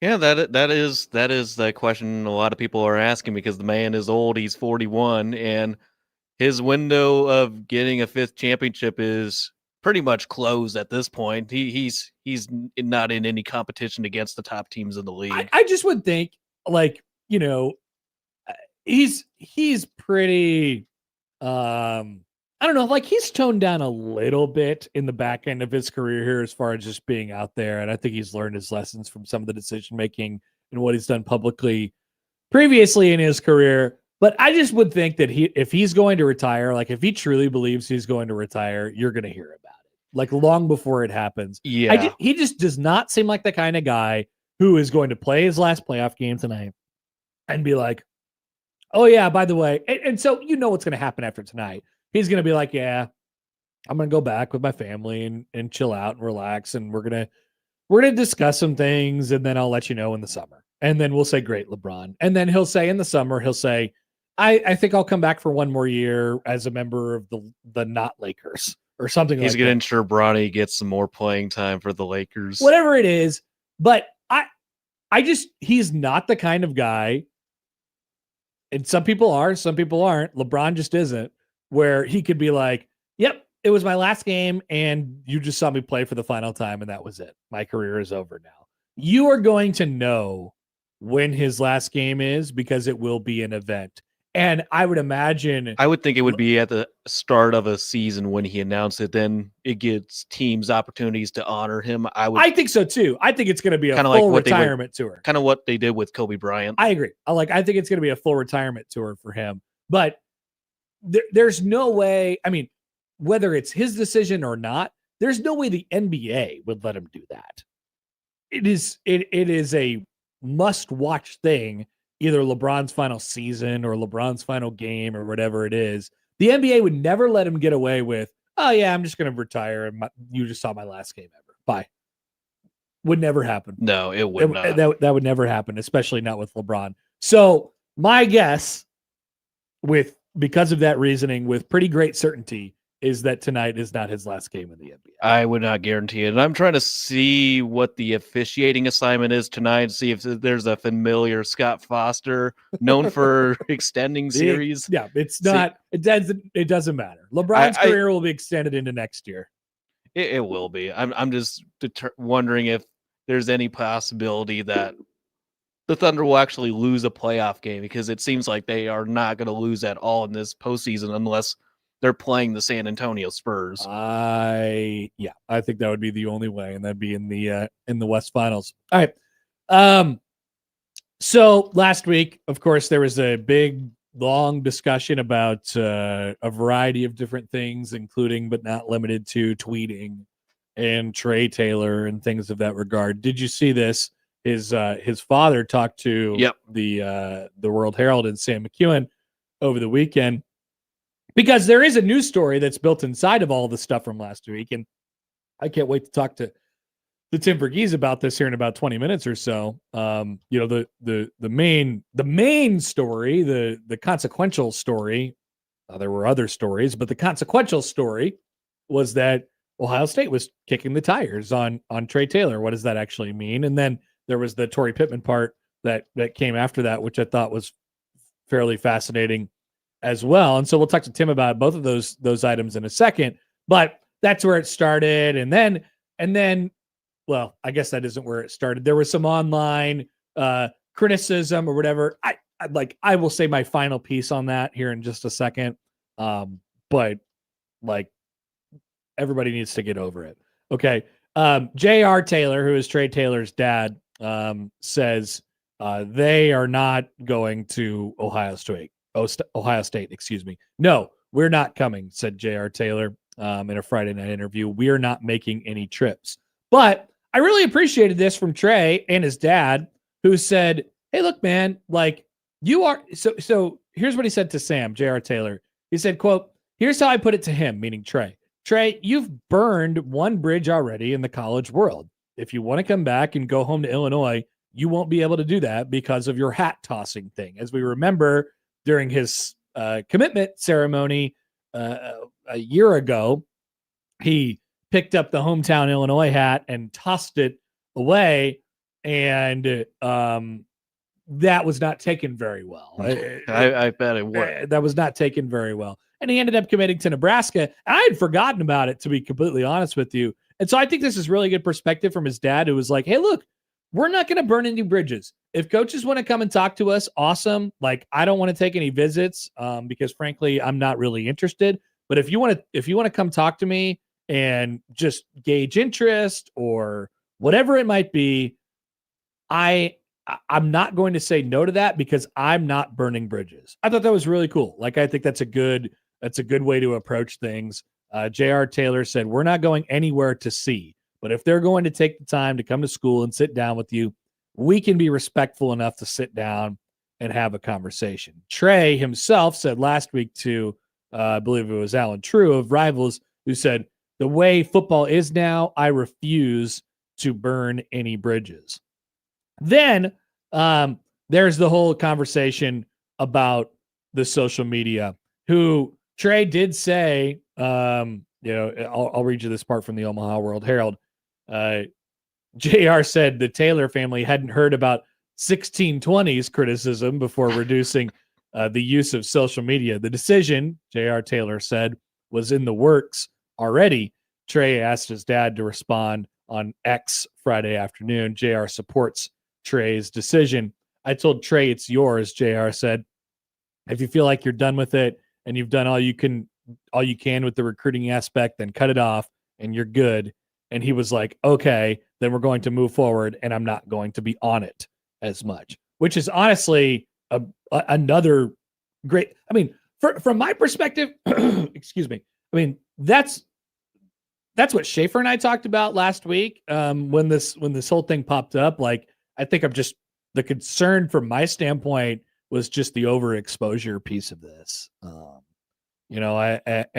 just think, like, the more he's in the public eye, the more he puts himself out there, both with the Nebraska fan base and other fan bases. Not that there is not support. I mean, there's obviously a lot of support from the Nebraska fan base. It's just he's been in the talkosphere for a year now. He will continue to be there, and then in theory, you're supposed to be in there for 3 more years, 4 more years, whatever it might be after that. It's just a long time to have yourself be talked about in the state of Nebraska, and where we really focus on the individual people and things like that. So he said, I think it's a good move. I had been worried about it, and maybe it makes it makes it a little bit easier for him if he just kind of tones it down a little bit. But I do want to ask this, what is it about recruits like this, 4-star recruits, 5-star? Is it about their talent? I don't know. Like, I want to get to the bottom of this. Who have such a way of being the subject of stuff like this over the years. Like, I thought about Brendan Buki Radley Hiles from several years ago, and how, he was just kind of on, he was very much on social media, and he was very much peer recruiting. And not that peer recruiting is a bad thing, which, by the way, has not been the point from anyone. It's not. It's just the more you're out there and the more you talk about it, and you're going out there and shooting your shot with other players and commits to other programs and stuff like that, it gets messy and it gets weird. And that was certainly the case with Buki. And then he committed to Nebraska, and then he decommitted, and things changed. And then obviously the entire staff got fired. So it was sort of like floated off into the wind at that point. But he was a lightning rod type of prospect because of his talent, I think, first and foremost, but then his social media activity and things like that. And, and not that any of it was a bad thing from the program's perspective. A lot of people wanted to make that whole thing about, like, positivity versus negativity. Like, what is, this is a guy just trying to be positive, and here comes a guy who's trying to rain on his parade. That is not at all what's going on here. Like, I don't think. I watched it, for the record. I watched it not to continue this story into another week. It's so stupid. I think it's so dumb. I watched a clip that everybody freaked out about again last night, just to check, because I knew we were going to talk about this today. Yeah. And I thought, you know what? Like, let me try and look at this with a critical eye. And by the way, this happened last Tuesday on the Sportsmanlike Conduct. I still don't get it. I still don't get what everybody's mad about. I do not get it. I do not even understand it a little bit. Like, not even a little bit. I've tried. They mostly make fun of Nick, which is funny. That's a common occurrence on the zone. It's a common occurrence on the show. And people Husker fans kind of caught wind of it and just did not interpret it. I don't get it. I mean, I really don't. And then I certainly do not get the response to it. And I certainly don't get the I don't know. There was a piling on of sorts. I certainly don't understand that at all, for the record. But I guess it's just the way it is. It's just how it is nowadays. People will snap. My guess would be, Joey, that a lot of people didn't even watch it. They saw they saw the tweet and they saw the headline. They saw the headline. They assumed what was said. So I mean, if you listen, if you are even if you're Trey Taylor's dad, and like, this is obviously brought up to him, I'm sure when he saw it and it came across, and he saw the headline or the poll quote, or whatever it was, like, he's like, hey, what the hell is going on here? And I'm sure it's probably a little bit frustrating, but he seems like he's an adult enough to, know the territory or whatever, the grounds that he is on. But I don't even know if you watch it, you're like, what is what is everybody so mad about? Like, I'm trying to look at it from a very, very objective point of view. I really don't get it. And obviously, I'm probably not very capable of being objective. I mean, by God, people, get a life. It's one thing if you haven't listened or watched 1620 Zone's stuff, like at all, like you just listen to it for the first time and just not kind of understand what's going on. But if you've been listening for ages, you would have a better idea. Oh, this is not a jab at the quarterback. It really isn't. It's just making fun of a person that works here. So and it people blows up enough. Misunderstood. It blows up enough to the point where, like, and once again, that was not anybody, like, it's not like, it's not like we clipped it or anything like that. No. Somebody's trying to, somebody out there on Twitter is trying to make our people look bad. And then it gets brought up to Trey Taylor and his dad themselves, and they get asked about it in a World Herald story. And I'm like, my God, what in the world is going on here? And not that that's not appropriate, because it is, because it was obviously the story surrounding them in the week. I just, I tried. I tried. I really tried to look at it, and I was like, I absolutely don't get this at all. But we'll see what the controversy is this week. But like I said, good for Trey Taylor and his dad, who were, super mature about like, I mean, clearly there's an understanding that the social media part is, because he said before that happened last week, he was like, yeah, I was thinking about cutting back anyway. Okay. Like, good. That's what I think he should do. Like, cause like Schaefer and I talked about last week, we talked about it on Tuesday or Wednesday of last week. Like, I feel like the more you put yourself out there, just the more you run yourself into a situation where it is going to be, you're just getting talked about more, and the more you get talked about, the more it has the potential to go sideways. Like Schaefer said it, and I completely agree with him. I think that the common conception is, or the common perception is from everybody, you'll like hear it growing up or whatever it might be, or if you're a prospect and you're trying to get yourself out there, like, hey man, you got to promote yourself, do tweets and send out your stuff, and obviously there's a certain part of that helps if you are not already on the radar. If you're on the radar, which he certainly is, he's already committed to a Power 5 school. Like, what good is it doing you if you're out there, all the time? And I get it. He's trying to pre-recruit. Like, that part of it is a good thing in general for the state of Nebraska. But I just I worry about him, right? And him getting talked about all the time. I just think you're in the public sphere and you're in the talkosphere for that long. And it is, it's bound to go sideways. So I think that's a good response there from his dad and himself and all those things. All right, now maybe we can not talk about that story for the rest of eternity, which is possible, but I would actually call it unlikely as of today. By the way, speaking of being out there in front of the people, we have another edition, and once again, hey, this is a potentially powerful segment. I do not care about this, but it happened over the weekend. Matt Rule showed up at Cosmic Baseball. Yeah, I saw that. Did you see Cosmic Baseball? I did not. You did not go to Cosmic Baseball? I did not go to Cosmic Baseball, but I did see the pictures out there with Matt Rule. I watched another edition of Where Is Matt Rule? So I had to figure out what in the world Cosmic Baseball was. Yeah, I never heard of it. So I went on YouTube last night and you could watch their entire, they did, I think, multiple games, both Friday and Saturday night from Werner Park.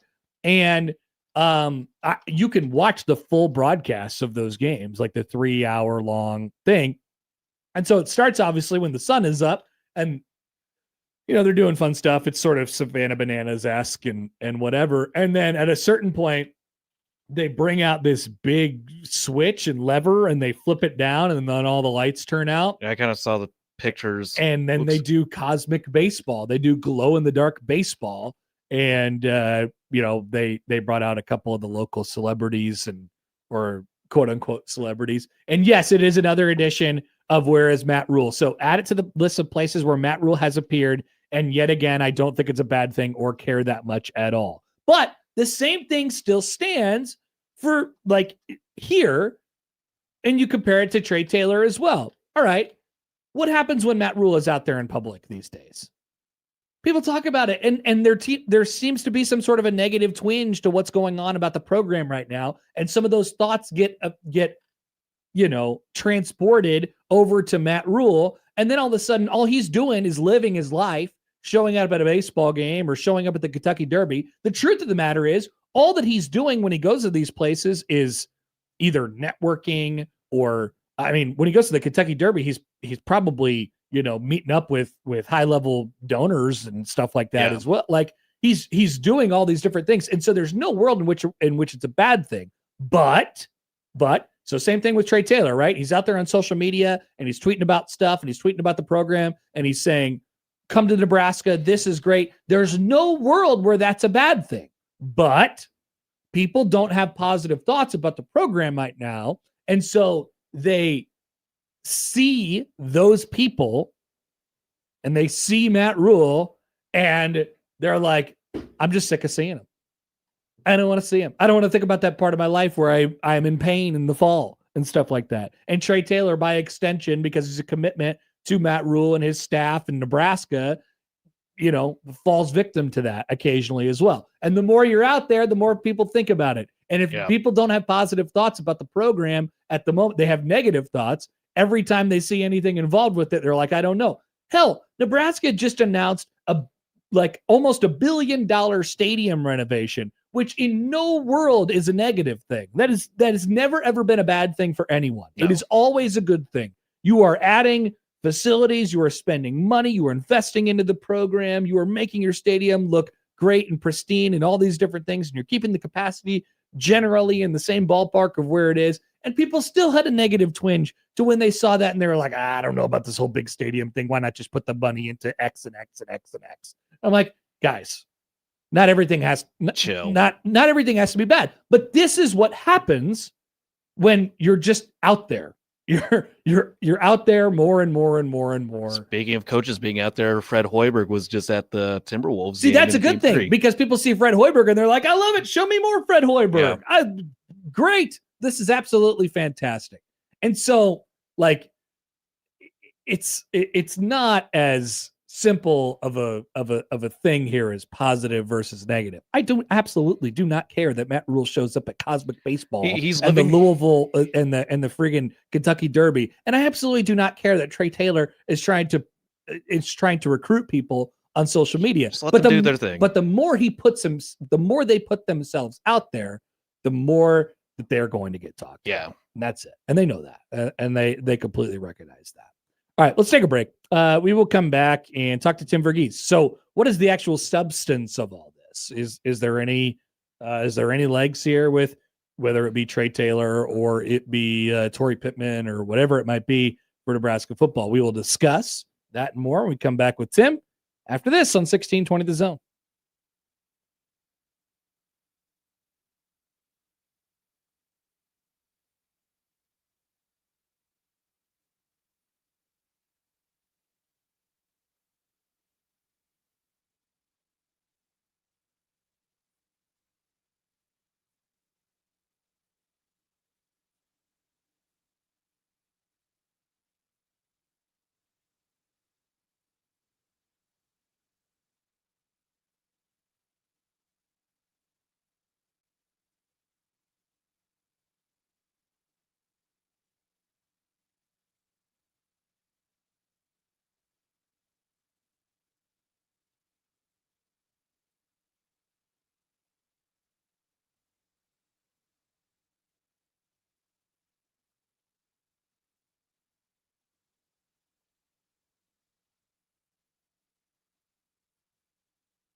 All right, we'll check in with Tim Verghese here in just a moment as we work on getting them. As always, want to hear from you guys. 402-951-1620 on the Prairie Flower Casino Zone hotline. You can always, of course, call or text the number. Tweet at us on the Liquid Trucking Zone Twitter feed. TC writes in on the Equitable Bank inbox. Buki Radley Hiles enters his third season on the USC coaching staff as a defensive analyst, primarily working with the secondary. LOL. Peace, DC. That's right. He ended up being a coach pretty quickly. His playing career played at multiple schools, and he ended up being all right. But never really got into an NFL career, and then became a coach pretty quickly. He always kind of had that personality, to be quite honest with you. And then I got a text here from John. Excuse me, who writes in, I don't want to see or hear from Matt Rule until fall camp starts. I don't care what he does. Whatever it is, it won't make the team better, but I don't want to know about it.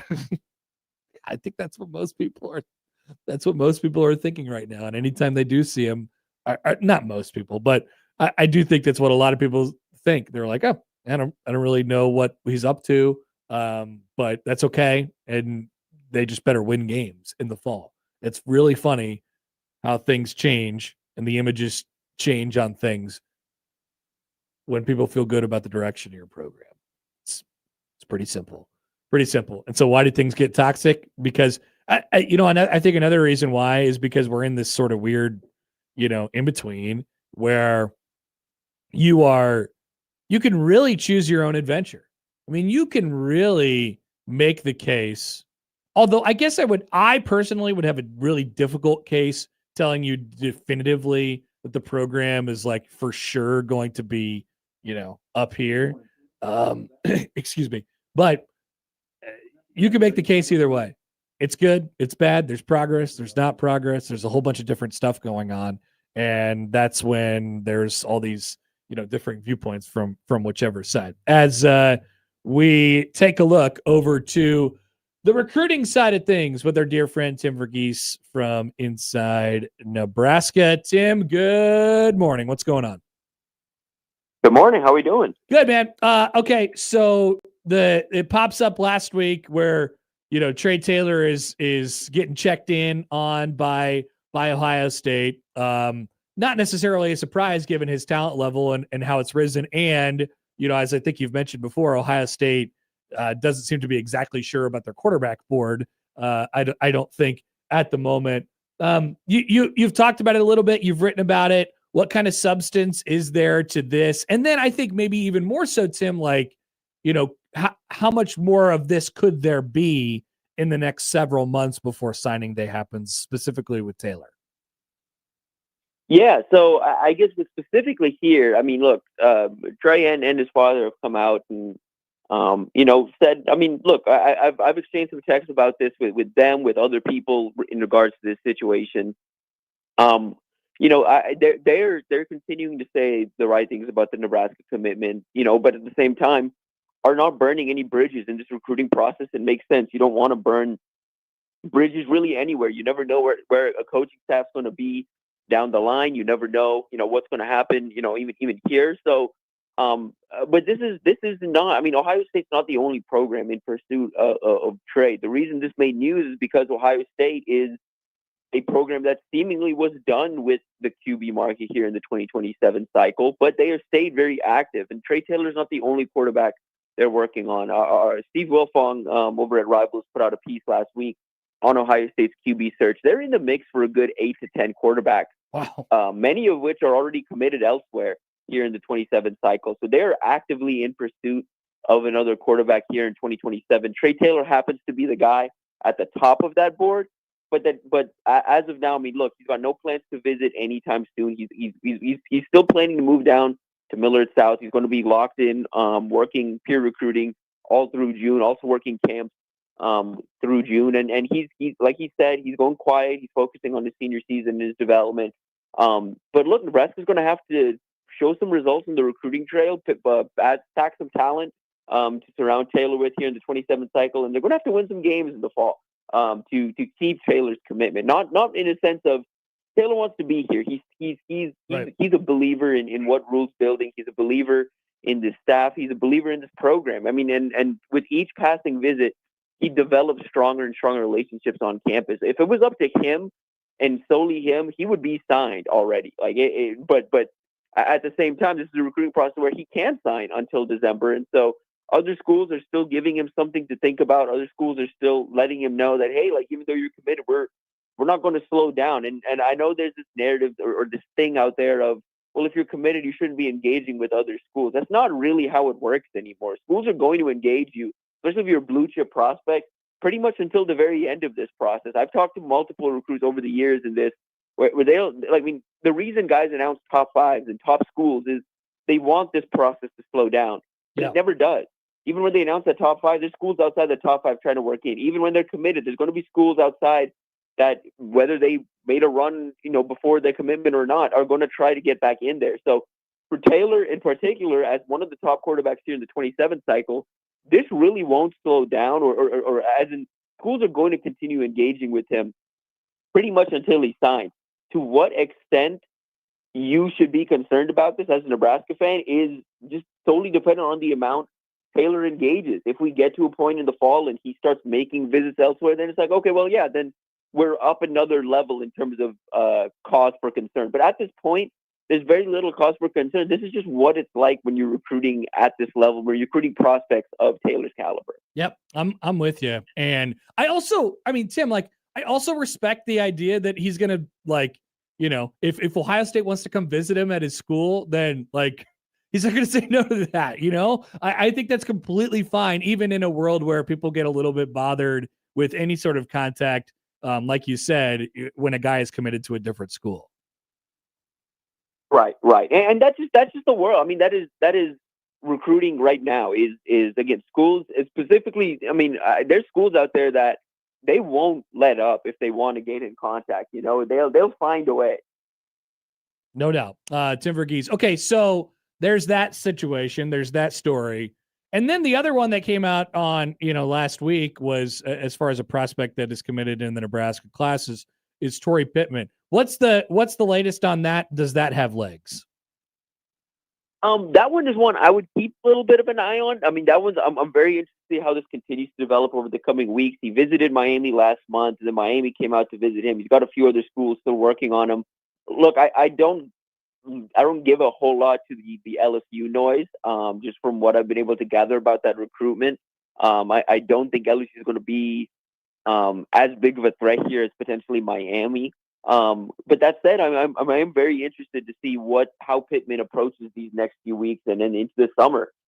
He's one I could see potentially making some official visits elsewhere, just because he never really got the chance to explore some of those national options that offered him before committing to Nebraska. If we wind back the clock to last August when he committed, I thought the timing of it was kind of surprising, because just a few weeks before that commitment, he talked to me about wanting to use the fall of his junior season to go see some of those national programs. I mean, at the time, the programs he was excited to see were Oregon and Notre Dame and USC. LSU was mentioned then too. Miami was mentioned then too. But now we're here, just less than a year later. But he's been committed for some time. Really hasn't made any other visits elsewhere besides that Miami trip last month. And Miami's a program I'd keep an eye on. I mean, they're one that sounds like he did enjoy that visit down there. They're a program that is in that national championship hunt. They have a lot to offer, of course. For a kid from Omaha, Coral Gables is something different. Yeah, it's pretty cool. Yeah, pretty cool. And so, look, I mean, that first visit, I didn't give too much to it, just because, again, he didn't get that chance to visit some of these national schools. It's the middle of April. You're in Omaha. Yeah, go down to Coral Gables, spend a weekend down there. But we're here now, and this thing feels like it has a little more legs. I'm curious to see what happens moving forward. But at the same time, again, Nebraska is doing a lot there, and he's developing some good relationships between Nebraska staff and the commit or the group of commits here in the 27 group. Tim, you wrote about some schools that Nebraska is pretty consistently running into on the recruiting trail. I wonder how you square that up with, the news, I guess, quote unquote, of last week of both of those guys, the top prospects in that are committed in Nebraska's 27 class, both being, at least pursued by other schools. Like we said, how much legs do each of them have? I guess we will find out. But you know, this is definitely the world, but is there any sort of like vulnerability about Nebraska in particular that has led some of these other schools to come in and smell a little bit of blood in the water? I guess, why do you think that happens that way? I don't know if it's necessarily a specific thing with them. I mean, but I'll say this: look, they are, relative to what they've done on the field, they're punching up on the recruiting trail, especially here in the 27 cycle. Again, they have the top 15 recruiting class, and they have again, guys like Torrey Pittman, like Trey Taylor, like blue chip prospects that are pretty coveted elsewhere. But look, I mean, on the trail, I mean, the Nebraska runs into a few issues right now, which is, I mean, one, you have, look, the proof isn't there on the field just yet. Guys come to Lincoln and they're pretty excited about the facilities. They're pretty excited about meeting with the coaching staff. I mean, we've heard from multiple guys that, really like this new defensive staff, this new, the emphasis on linebacker recruiting now, the emphasis on front seven recruiting. And then, Addison Williams has a pretty loaded defensive back board here in 2027. But I think some of the issues Nebraska runs into, why they're a class where others why they keep running into their schools, why other schools are trying to flip prospects from them. One, Nebraska is not a program that pressures guys into decisions or pressures guys into even shutting down recruitment. They advise guys to take their time, make the decision that's best for them. And again, that strategy is sound in the sense that Nebraska wants guys. If you commit to Nebraska, you want to be at Nebraska. There's not going to be a thing of, well, you're here for the money. I mean, the money is obviously a part of this. Money's part of every recruitment, or a lot of these blue chip recruitments now. But I think the way Nebraska approaches it is there's not this pressure, whereas you get other schools, and I'll allude to the Ahmad Hudson situation, for example, where there are other programs where you kind of sit down at the table and they're like, okay, well, here's an offer, and if you don't take this now, this offer may not be there down the stretch. And talking finances in that sense. And so there's some of that Nebraska runs into where they'll be in the market for a guy. And we saw it again over this weekend with Tavares Harrington. We heard at middle of last week, Nebraska had a pretty aggressive offer out there for the 6'3", 180-pound safety out of Chicago, top 10 safety prospect in the country. If Nebraska would have landed him, would have been the third top 10 safety the Huskers landed here in the 27 cycle. And we heard last Wednesday Nebraska had a pretty aggressive offer on the table. It comes out on Sunday. He's got a top 5. Nebraska's not in that top 5. Asked around a little bit. Since Nebraska put up their offer, that offer was used to kind of negotiate, work around, and now the price has gotten to a point where, hey, Nebraska has some bigger needs. They have 2 top 10 safeties committed. They're going to move on to something else. They're going to move on to other defensive back targets. They have 6 other defensive backs, including 5 other blue chip defensive backs visiting in the month of June. They have plenty of options. They're not going to overspend at that position.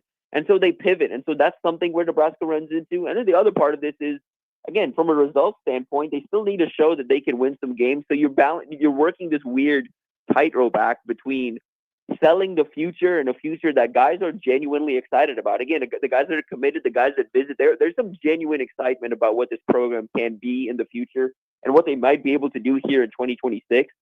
But they still need to prove that on the field. And so until they do that, there's always going to be this question of other teams can come in and say, hey, look, we have more proof in the pudding with this. We have more proof in the pudding with it. Like, whether it's development, whether it's wins, there are other programs out there that that can sell a little more than Nebraska right now. And so there's always going to be a threat until Nebraska starts to put together some wins and starts to develop NFL talent at a more consistent rate. No doubt about it. Said it for a long time. You can only do so much with what you got coming out as far as the output is concerned. All right, Tim, we will let you go. Appreciate it as always, man. Thanks, and have a good week. Yes, sir. You too. Appreciate you guys. Tim Verghese from Inside Nebraska. You can check out all of his latest there. Which programs are honing in on some of Nebraska's guys? Which programs do they run into the most in the recruiting trail? Who are Nebraska's biggest recruiting rivals that's out there? And then all the stuff from last week, obviously, as well. Tim does it very, very well as far as the recruiting world is concerned. We will take a time out here.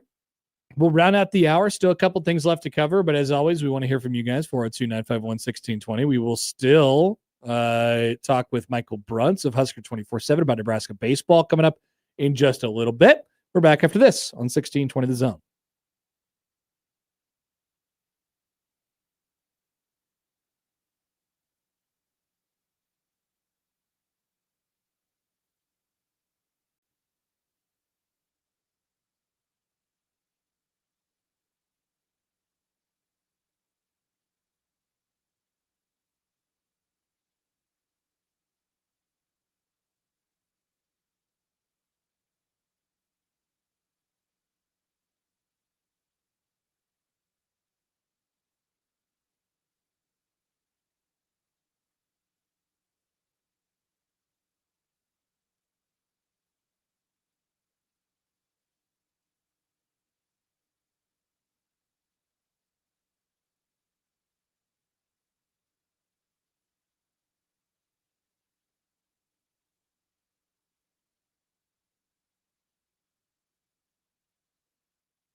All right, bananas and bangers.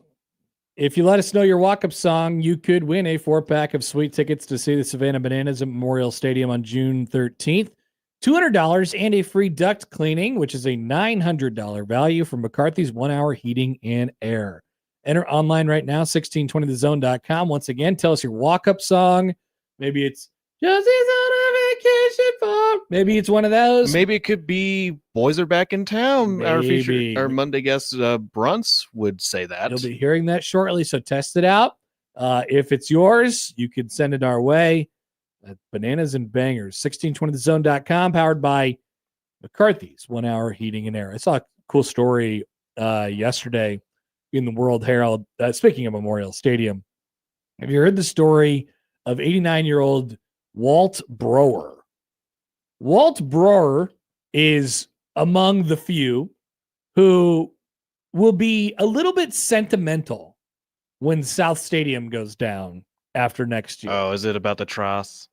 No, it's not about the troughs. Okay. That's what I thought it was going to be about too. That's to a be relief. honest with you. Well, why is Walt going to be a little bit sentimental when South Stadium goes down? Because he built it. Oh, wow. He, the owner of Walt Broer Construction Company, built the south side of Memorial Stadium with his brother in 1972. When he first learned, this is from the World Herald, Alyssa Johnson wrote this. Nice job. When he first learned his work would be demolished, the news hit hard. Quote, I didn't like it. I thought there were other things that they could possibly do.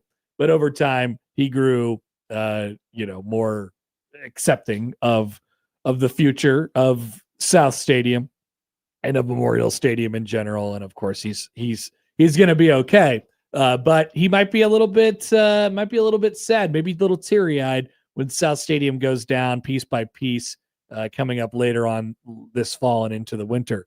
January 1972, the Brewers were awarded the contract to build seating above the south end zone, raising the stadium seat capacity to 73,650. While they were a smaller firm than competing bids, Walt knew that they could get it done on time, and so did their good friend, Coach Bob Devaney. Quote, he knew we could do it, Joy Broer said. He saw some of the major projects we had done. They did this in a very, very, very short period of time as far as building South Stadium was concerned. But they ran into, so it was scheduled to be a 6-month project. They had to get this done in 6 months when they were contracted to when the season started. And then it rained. 47 days of actual rain. Oh, wow. Walt said it was one of the rainiest seasons in Nebraska. Most of those rainy days were heavy downpours. Walt remembers one day it poured 3/4 of an inch at the stadium.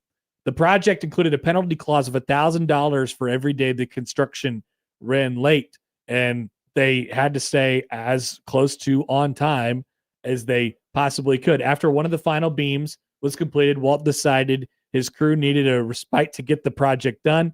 Despite alcohol not being allowed on campus, he told university officials to look the other way as he held a party and drank beer underneath the stadium. It wasn't a wild party, but they enjoyed each other's company on that Friday night. And he said, quote, I said, I don't want to see anybody till Monday morning when the sun comes up.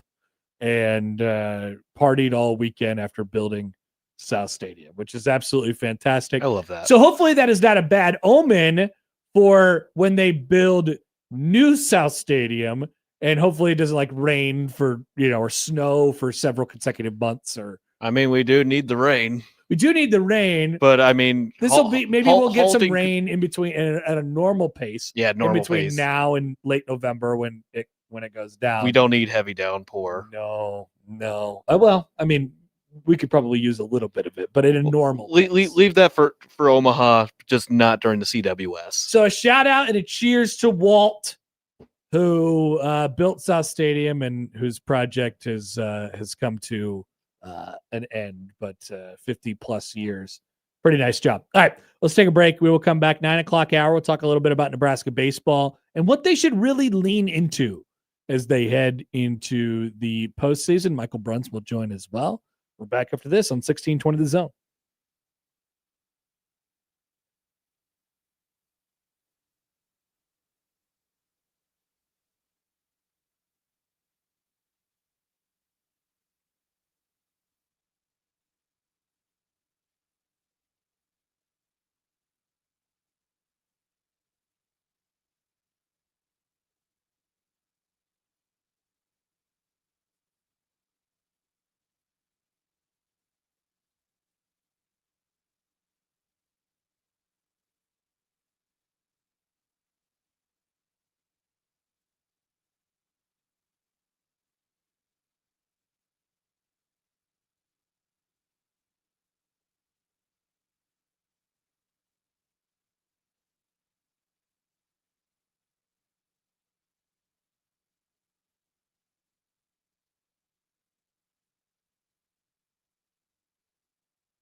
And we welcome you back. More of Happer and Schaefer here on 1620 The Zone, 1620thezone.com. Connor Happer and Joey Colbert. Joey Warcola. Joey Warcola with you today. We will have Mike S. in tomorrow.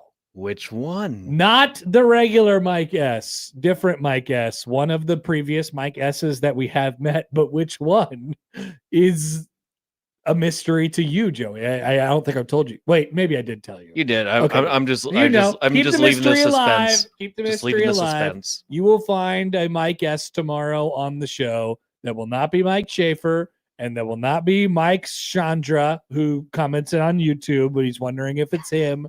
If you don't know it's you by now, it's probably not you. You know what would be cool to start off the show or funny? I mean, Roll call of all Mike S's? No. So when we start the show, for the video stream, we'll just have like the two shot, just you and me or Schaefer and me, and then we'll just kind of have people guess who's the Mike S on the show. Okay. It could be, or it just really comes down to one of four people. Yeah. Right. Or just do a. I guess it comes down unveil. to five, but I've already eliminated Schaefer. Just doing an unveil Okay. at the very start. All right, we could definitely do that. That sounds fun, and that sounds easy. So we will do that tomorrow. Find out at 6:00 who our new Mike S will be.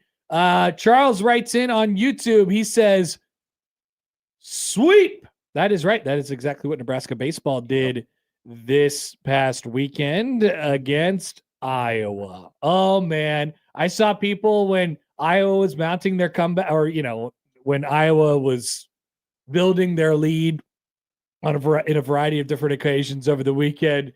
Oh, Nebraska, they can't beat Iowa. They can't get over the hump against Iowa. And they ultimately do, because frankly, it's really not that difficult to understand. I don't think in a lot of cases, in football, why is Iowa beating Nebraska for the last like a billion times in a row? Because they're better. Why is Nebraska tend to beat Iowa in baseball a lot? Because they are yet again better. And that showed itself over the weekend. 79-48 was the attendance on Sunday at Haymarket Park, which brought in over the weekend 3 games, Friday, Saturday, Sunday, terrific weather, and brought in over 22,000 on the entire weekend, which was the largest Big Ten series in quite some time. I don't know. What was the number again? 22,000. Where did it go now? 22,815. Okay, USC was 21,383. I was just seeing how much that it passed the record. 22,815. So by 1,000. Third largest conference series all time at Haymarket Park, and the most in a 3-game weekend series since 2006. Nebraska is now 37-14, 20-7 in the league. Absolutely bombed the ball this weekend. Used the offense to their advantage, something that was just not present last week, and caps off a perfect 15-0 home Big Ten slate. That is it's five series, 5 sweeps. Yeah, 5 series, 5 sweeps. Woo! That's pretty good stuff for Nebraska baseball.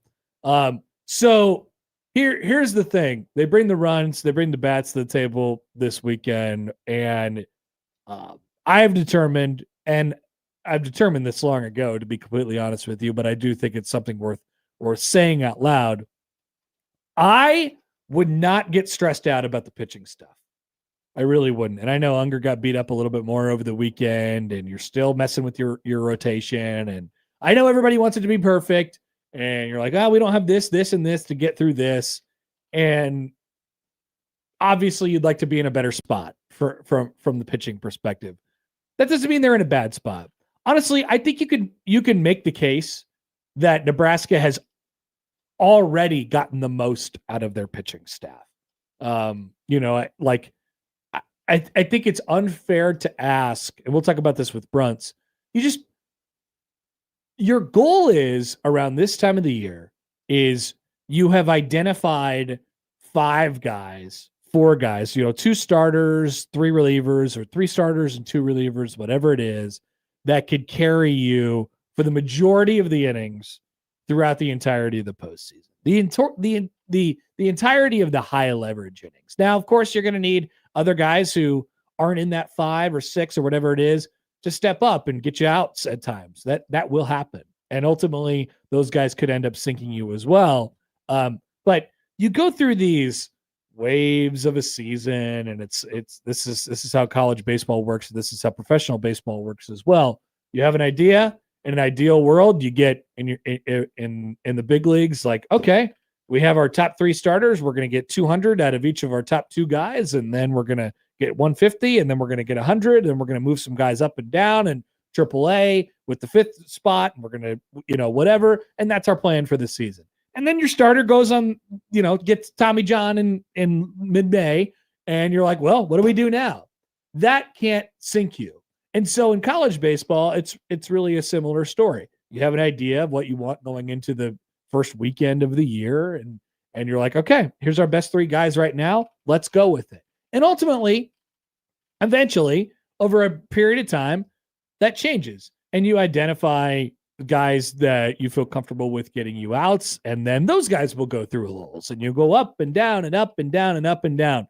And so your hope is that you can have 5 guys that are hot enough at one point. And like, I'll use this example with Creighton, and I think this is important for Nebraska because they'll play each other tomorrow night. Like, Creighton's got a couple guys out of their deep back end of the bullpen right now who are pitching pretty well. With Unga, who pitched really well on Tuesday and then had another decent outing over the weekend. And then Shane Curtin, who pitched really well on Tuesday, had another decent outing over the weekend.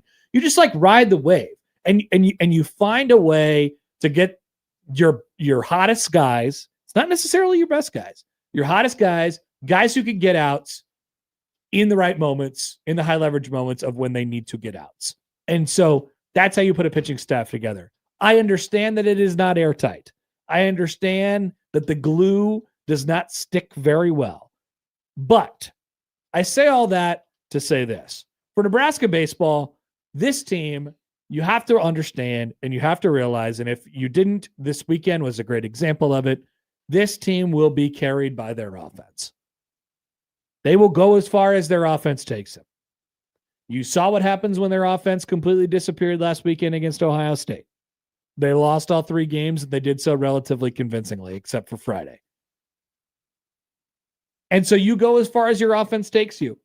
And then you find some guys to get you outs, which is really not any degree off of what other teams are trying to accomplish as well. Nebraska just so happens to have a really good offense, top to bottom.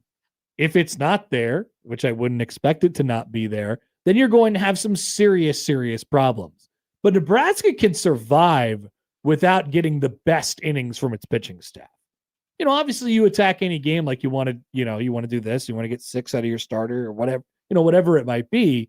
But that, like in Nebraska's case, what we've seen from them all year, their pitching has a much greater chance of going downhill than their offense does. And so I think if you have that mentality, if you're a Nebraska fan going into the postseason, you'll just be a lot more comfortable. Like if you're sitting and waiting for X pitcher to come out of nowhere and, give you 3 innings and the biggest, like, okay, it can happen. And it certainly has happened before in the postseason. There's absolutely no doubt about it. You can't put it out of the back of your mind. But if you're sitting there and you're like, all right, our pitching's got to really carry us today, then there's a better chance than not that one goes sideways. But your offense is in a really good spot. It's a really good offense. It has been the entire year. And then you add on to the top of that, we know the question of doom for Nebraska baseball, the very, very bottom line for them is, will they host a regional? And I don't know that they did anything to hurt those chances this weekend. I don't know that it did a lot to help those chances either this weekend, but there were some things that happened around them. Kansas may have been broken by the Creighton Blue Jays. Oh boy. You hate to see it, but it may have happened. And so they lost all 4 games last week. They were swept at home this weekend against West Virginia. Now they are at risk of not winning the Big 12 entirely, which we thought they were going to clinch this weekend with their home series against West Virginia. And so that factors in. It's not, I said this on our podcast today with Mitch. Like, it's not a 1-versus-1. It's not like a Kansas or Nebraska host thing. They could very well be in each other's regional. I think you're looking at a situation where there's like 7, 8, 10 teams all thrown into a bucket, and then they're going to pick out 4 or 5 hosts out of that, right? And so Nebraska's in that conversation at the moment.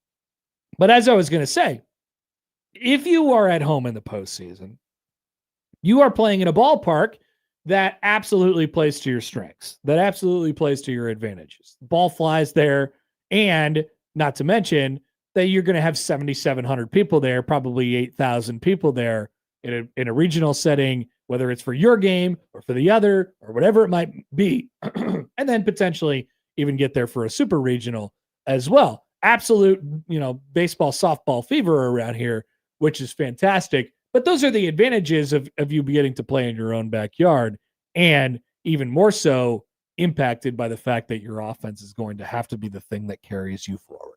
It just is. And the sooner that, as a fan, I think people look at that and admit it, the easier they'll have to come to terms with it. I know it's been difficult to figure out as far as the pitching, the pitching staff is concerned. It's been up and down, but that's just kind of how it goes. First of all, that's just college pitchers. Second of all, I think it's this in particular. By the way, to go back to we'll talk more about baseball with Bruns coming up here in just a second. To go back to the South Stadium, Husker Country Doc writes in, Walt, who built South Stadium, says it says Walt should be criminally charged because the guy who sits in front of me sits in between my knees. In 1972, when Walt and his family built South Stadium, they probably weren't thinking about us here in 2020. Wasn't thinking about personal space at that time. Yeah, it probably wasn't. Back them in, jam them in, get as many people in there as you could possibly get. Don't give them a chair back or, anything like that. And, it has always been that way throughout my life when I go to sit in the benches on that stadium, which every seat is a bench unless you're in the balconies. When you go and sit there, like, there is never ever been enough room for everyone to sit on the bench. It's tight. It is very tight over there. I sat there several times. Never in for what you're signing games, up for the best games, like there's hardly ever enough room to sit on the entire bench. Now, they will get a little bit less spacious for the big games and more spacious for the smaller games. Maybe you get lucky and the guy next to you doesn't show up, and then you just have to sit butt to butt next to somebody. Those 600s were real nice to sit in. I had season tickets over there for a couple of years. You like it up there? Yeah, they got the backrest. There's a lot of space over there. It sits you well. Nice and spacious. Let's see. Here is John. He says if Nebraska gets a home regional, they will have 8,000 people there, but they won't be fans. They will all be rich football fans. Yeah, I feel like that conversation was probably a little bit overblown. Will Matt Rule be at the regionals? Matt Rule will definitely be at the regional. There's no doubt about that, but he will not have had to. I think regardless of where Nebraska plays, if they somehow end up being on the road for a regional, I think you're going to expect a lot of Husker fans showing up. Maybe depending on the team they're playing, they could potentially take half of the crowd. You just don't know. Like if you're going somewhere in the SEC, it's obviously not going to happen. Yeah, it's going to be tough. Yeah, if you're going to Kansas, it's not going to happen either. For the record, I mean they sit like 2,000 people in that stadium, and they're all going to be burner accounts that are there for Kansas fans. So that you do want to have that regional at home. There's absolutely no doubt about it for a variety of different reasons. Also, I think the whole ticket thing is sort of like people will get in. The season ticket holders for baseball will absolutely have their opportunity to get into the game. All right, want to hear from you guys. 402-951-1620 on the Prairie Flower Casino Zone hotline. You could, of course, call our text set number. Tweet at us on the Liquid Trucking Zone Twitter feed at @HappenSchafe. Of course, feel free to do that anytime, day or night. We'll take a break. Michael Bruns will join us on the other side. We'll talk about baseball. what to look ahead to, what to look forward to, and we'll talk some ball with Brutz coming up next on 1620 The Zone.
Broncos country, let's ride.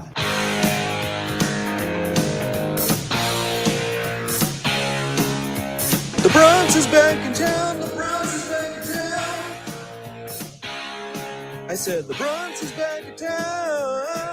The Bronx is back in town.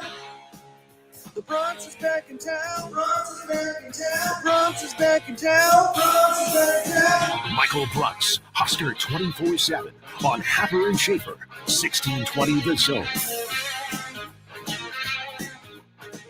And we're joined now on the Prairie Flower Casino Zone hotline by our good friend Michael Bruntz from Husker 24/7. Hello, Michael.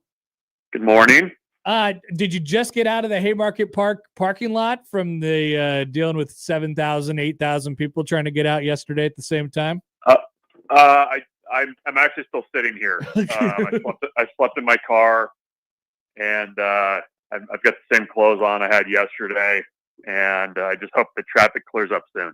What a weekend! With the what did it feel like at the ballpark with basically 8,000 on hand every game? Yeah, it was packed. I mean, I think the series that it beat was the 06 A&M series. I think was the number they were going back to, and I believe that was a spring game weekend. And I can't remember. I think you might have been able to get in with a ticket to the spring game, but I don't know that for certain. But it was packed. I mean, I think you can see. If they're able to host, what that place would be like, because they put another. I mean, they probably get another 1,500 in there. Maybe grease the skids with the fire marshal a little bit and get a few more in there too. But I mean, it was a great atmosphere, and we'll see if they can keep it rolling. But there was not a lot of space out in the berms, and just that between that series and then the USC series. I mean, that was a heck of a job by the fans. What do you make of the pitching? I mean, it's not like top to bottom struggles, but it just feels like you haven't had everybody moving in the same direction as far as the arrow pointing up in a while, whether it be changes in the rotation or even some faltering in the bullpen. Like, what do you make of that at this point of the year as we head into the final week of the regular season? Yeah, it's interesting. I mean, and that's kind of been, that's not really new, Exactly. Like they've had to rotate the weekend rotation a few times in the course of the last month or so. I mean, Yas has been just phenomenal on Fridays. I mean, they lost at Ohio State, but he pitched one up to win that one. I think they feel good about that. Ty Horn looked like Ty Horn from last May on Saturday before everything went wackadoodle in that game. And then, they got to figure out Sunday a little bit. I mean, but, Blackowitz gets them through 4, which, you kind of shrug your shoulders at it. But given kind of the state of the bullpens yesterday, after the way things happened on Saturday, and whatever depth they could get out of that start was really important. So, maybe a little bit of the concern is, the last time you've seen Unger, in the last 2 times, he's been hit around a little bit.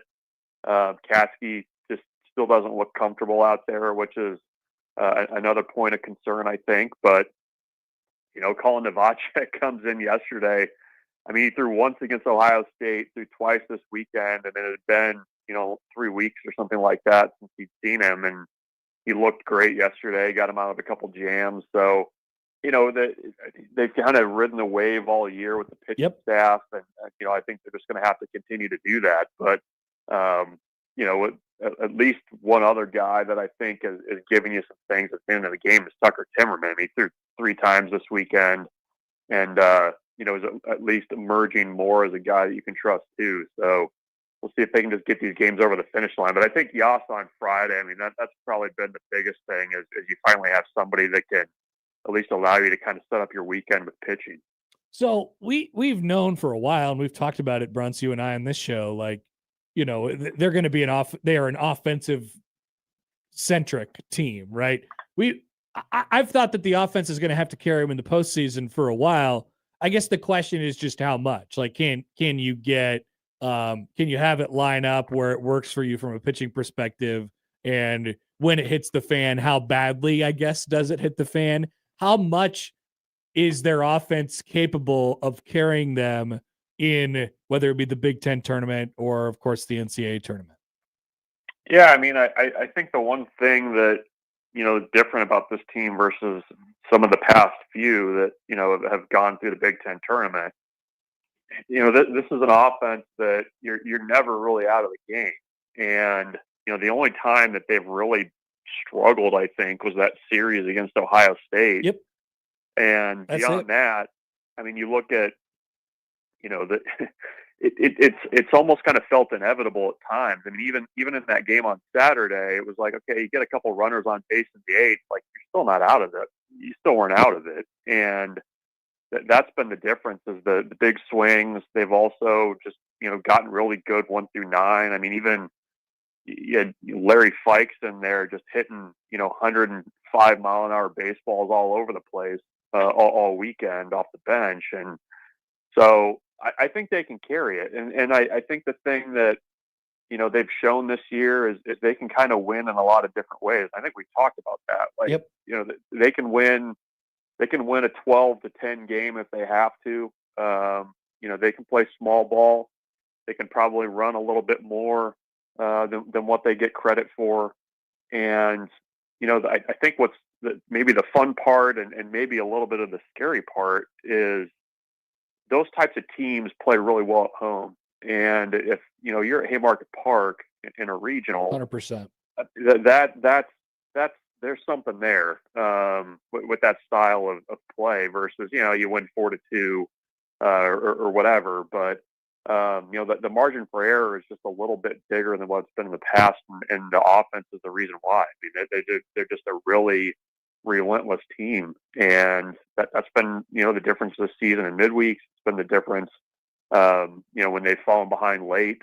They just kind of seem to find a way, and I think that's a credit to the way they put this roster together. 100%, bro. It's like they've had offensive leaning teams over the since Bolt's been here, but I still think they found the roster that just fits perfectly to the ballpark that they play in and all those different, like, it just feels like the pieces are really there together. And then, like you said, you multiply that with potentially being at home in the postseason.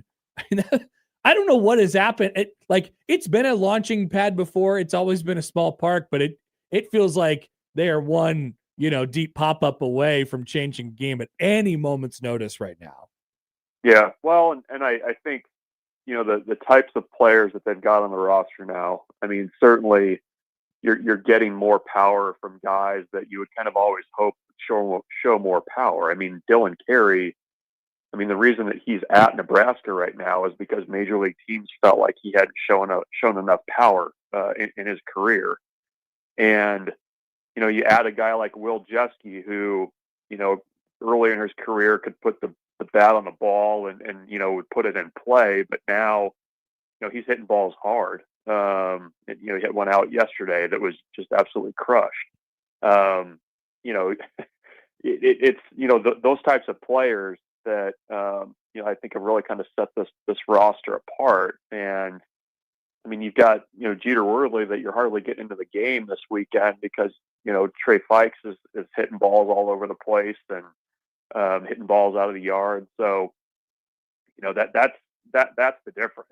And it's interesting though, like, for as much as it feels like they've kind of ticked up the power, if you look at like the home run numbers, like Nebraska is actually not towards the top of the league in home runs. It's just a lot of doubles. It's a lot of, when they're at their best, they're just absolutely bleeding counts. And that was the thing with the Ohio State series. It just, whatever had gotten them to that point during this season just didn't show up. And, I think the bounce back, against Iowa was really important, and not having to play midweek last week, it felt like everybody just kind of needed a reset coming off that sweep, and I think they showed that they were ready for this final kick here to the in the regular season.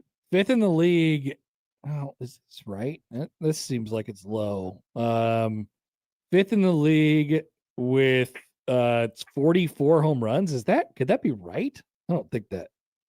No, 55 home runs. That was Yeah, Carey's got 14 himself. The NCAA stat thing was not working for some reason. But you're right. I mean, but even with that, it does feel like it's a really, really dangerous offense. So as far as the hosting the regional thing, it's the question every week. It obviously the number probably ticked up slightly, I suppose, over the weekend. The way I look at it is this: you're in this mix, this melting pot with, I don't know, probably 10 other teams or 9 other teams, whatever it is, for 5 spots or 4 host sites or something like that. And that's kind of what it's going to come down to. And ultimately, it's going to be pretty subjective on what decision is made and when. And I think a lot will still play out over the next 2 weeks. Yeah, I mean, it's Nebraska's basically in this place where I think predictive RPI has them finishing 16th or 17th. I forget which one. They've got Creighton and Minnesota. Those are both two RPIs in the 90s there. So you're probably just holding steady. You're hoping to hold steady, and get a matchup that allows you to get a win or two in the tournament that maybe helps you. I don't ever know how much the tournaments really help. No, with kind of the final say on things. But I mean, you're just kind of hoping for chaos around you. And Nebraska got a fair amount of chaos, some helpful chaos this weekend. I mean, you had Kansas get swept at home. Coastal Carolina dropped a series. So that's definitely out there. And I don't know how much this factors. I don't know if it really does. But I mean, if you're looking at just kind of regional sites and geographic location, I mean, you've got Nebraska and Kansas kind of in the same neighborhood, and now Nebraska's ahead in the RPI. Kansas has the head-to-heads, but that's kind of something to track too, because there's just not a lot of possibilities in this neck of the country to potentially host. So it's interesting too. Yesterday at least, the predicted RPI had Nebraska dropping 2 of its last 4. Yeah. Weird. So I take that into account as well. But I think Nebraska would like to just keep winning, and also with the thing that's still out there is you still have the seeding in the Big Ten tournament, and that's a bit of a car crash as well. Obviously, UCLA is going to be the one, but how Oregon, USC, and Purdue and Nebraska all kind of fit together is going to be fascinating over the final weekend here. Brett's one football question for you before we let you go. What is it about Nebraska and Illinois that just magnetizes it to Friday night every year? I don't know. I maybe the worst part is we never got to see Illinois and Nebraska in Dublin, because that was the original matchup. That's right. Yeah. I don't know. I was kind of hoping for Michigan State, but I guess Champaign and on Friday night it just fits together. So we go there, we stay in Peoria or Springfield or Bloomington Normal or whatever random place there is, about an hour away from Champaign, and we move on to the next one. But I don't know. It feels like you can just kind of pencil that in nowadays. So I should have known better. Is one of the leaders for sure, and then when it came around, it was like, well, okay, I guess we'll do this again. Like, how did we not see this coming? Right. Exactly. I think people were sort of trying to manifest it to be any other game, but it ended up being that one. So there you go. Friday night, November 6th this year. All right, Brunts, good luck getting out of the parking lot, and you just head straight downtown to Omaha afterwards. Yeah, it seems like they're starting to move some cars here, so maybe in the next hour or so. Hey, you might have to. I mean, there's another traffic situation tomorrow. You got post-game fireworks and all that stuff. So I don't know. Might be waiting in a lot of parking lots this week. Yeah, Haymarket Park. You gotta know the back roads through there. There's an escape route if you're able to find it. I'm not going to tell anybody where it is, but you can get out of there pretty quickly if you make the right turn. Yep. Make sure you tip your yellow jacket guy in the parking lot for getting you to the right place. All right, Brunts. Thanks. See you later. Yep. See you. Michael Brunts, Husker 24/7. Nebraska Creighton, of course, tomorrow at Charles Schwab Field. Like I said, pack it, show up, see what happens. Are you going to be on the radio for Be tomorrow? on the radio tomorrow. It'll be on the television with Putney and I think probably Jeff Lisey. And then me and John will be doing baseball on the radio. I love to hear that. Is he going to make the trip to Ohio with you for the Big East tournament? We are still in the process of putting that situation together. We will see. Okay. We are hopeful, but we will see. We will take a break. We'll round things out with our bracket sim. Perfectly timed for our bracket sim of the day. After this on 1620 The Zone.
A shout out to the Washington Wizards, Yes. the first pick in the NBA draft coming up this summer. Utah will go number 2, Memphis number 3, Chicago number 4. I know Matt was upset about the number 4 pick, but that's still a good spot considering this draft class is relatively decent, unlike a couple of the past ones. I love the idea of the lottery because everybody gets super duper confident, right before the lottery happens, and they're like, "Hey, I know we only have a 1.4% chance to get X pick, but God, I don't know. I like it. I think they're going to pull our name out today." You know what's they either pull our name out or they don't. You know who suffered a huge blow was the Indiana Pacers. I was reading about that. Yeah, they really gambled, and did not end up rolling in their favor. It did not work out for them. Clippers also got the number 5 pick. They didn't end up in the top 4, but they got the first of the non-lottery picks, which that's a good draft for them since they got Kawhi Leonard on the team and they got Darius Garland in that James Harden trade. So then it'll be DeBonta in whatever order. DeBonta, Boozer, Darren Peterson, and Caleb Wilson. That seems to be the consensus top 4. Pretty easy to figure out from there. And then whatever happens after that happens. There's just a bunch of like really, really good like young college guards. Keaton Wagler probably leading the pack. Yeah. After that. So there you go. Some NBA draft talk, which is of course coming up during the College World Series. Yeah, that's going to be in a month. That's a month away. The combine will begin this week, and then we'll go from there. All right, couple baseball. Well, first of all, Sits Story writes and he says, "God, the lottery is so trash. LMAO, thank goodness we have the NFL draft system." I think it's funny because it fits the NBA so well. Yeah, it's such a stupid system, and there's so many weird and dumb rules that it's a system that is made to breed conspiracy theories, and that's the NBA. The NBA is a conspiracy theory league. I'm surprised no one mentioned that like the top 4 were kind of lined up left to right, and it was lined up 1, 2, 3, 4. Oh, it's been like that for several years. I know the year when the Celtics won the number 1 pick over the Sixers and the Lakers, it was lined up with I keep forgetting who the Wick was on the far left, and it was Magic in the middle, which they got Lonzo Ball, and then it was Joel Embiid for the number 3 pick. See, I don't remember anything about any of that. I'm surprised I haven't seen any conspiracy theories about that they already know. They just I'm sure there will be some that will be discovered. That's for sure. Yeah. Hokisker writes in, "How about them Jays, Happer, big red baseball busting out the brooms on those dirty cornfield cockatoos?" Okay, so 2 separate questions. Well, I guess a question and a statement that have nothing to do with each other. Yeah, nice. We just talked about it for like 40 straight minutes. Nice sweep this weekend by Nebraska baseball. Sets them up pretty well. Creighton had a bad weekend, that's for sure. No doubt about it. So we'll see how they respond tomorrow and then go into Xavier. But either way, they're in the conference tournament, and they'll have to win in Mason, Ohio, in a couple weeks. Okay. By the way, a big and the conference series are on Thursday, Friday, Saturday this week. So if you ever thought about a Nebraska Creighton baseball game, so think about it this way: we're playing on a Tuesday, and both teams have road conference series that require travel starting Thursday. So if you wanted, and they're coming off of weekends where their bullpens didn't necessarily hold up exactly it according to plan. So yeah, we might be running out an all-time high tomorrow night in downtown Omaha as far as pitchers are concerned. Get ready for 4 hours of baseball. Keep an eye on that. That's for sure. To the projected bracketology here. Actually, this is the current bracket. It has Nebraska as a regional host in Lincoln against Oklahoma, Campbell, and San Diego State. The Big East champion, by the way, they have nominated as UConn, which I do think they're in they have now taken the front seat there in Tallahassee. Lawrence in Kansas still getting a regional. Let's hit simulate on this. Nebraska advances out of their own regional, which is great. They go to a super, and they lose to Georgia Tech. Georgia Tech actually goes on to win the national championship. Oklahoma advance out of mine. They make it to the CWS and ends up UCLA beating Texas A&M in the championship game. I'm always getting Texas A&M in the championship game. You are getting a lot of Texas A&M in the championship game. On the projected bracket, Nebraska is hosting a regional where they play Tennessee, Clemson, and St. Joe's. We've had that one for a while. They advanced out of it and lost to Vanderbilt somehow. They're not going to make the NCAA tournament, I don't think. And they have Creighton as a regional team in Tallahassee. They also don't win that regional either. UCLA wins the national championship in the projected bracket. Yeah, so Creighton's in the projected in mine, losing to Alabama, who is the 2 seed in the Tallahassee regional. Nebraska is the one hosting their regional, losing to Tennessee, who advanced to the CWS championship game. Texas A&M over Kansas. Whoa! Now that is a big meteor game for Nebraska fans. You would also in my CWS on the projected field, it's UCLA, Auburn, Kansas, Texas A&M, Mississippi State, Tennessee, Miami, and High Point. Oh, High Point, Huskers. Yeah, advancing out of the Oxford Regional, and I would say Fayetteville Super Regional. They have Arkansas beating. Yeah, Arkansas definitely got their Georgia way back Tech into the mix here as a host type of team. So we will see. Remember, Selection Monday is 2 weeks from today. It's Memorial Day. Can you believe it? It's coming. It's a special day for you, Connor. Get ready. Placat writes in on YouTube, checked my back seat and found another base runner walked and left on base, sadly. Yeah, Placat must have been taking in Creighton baseball this week. An unbelievable series of events yesterday where Georgetown walked 12 people, struck out 1, and somehow won the game in relatively comfortable fashion. Very odd. All right. That is going to do it for us today. We appreciate you being along. Thanks for keeping us company today. Tomorrow, we'll have a Mike S. with us. Of some sort. But which one? Stay tuned to find out. Time for the crossover with Matt. Coming up next.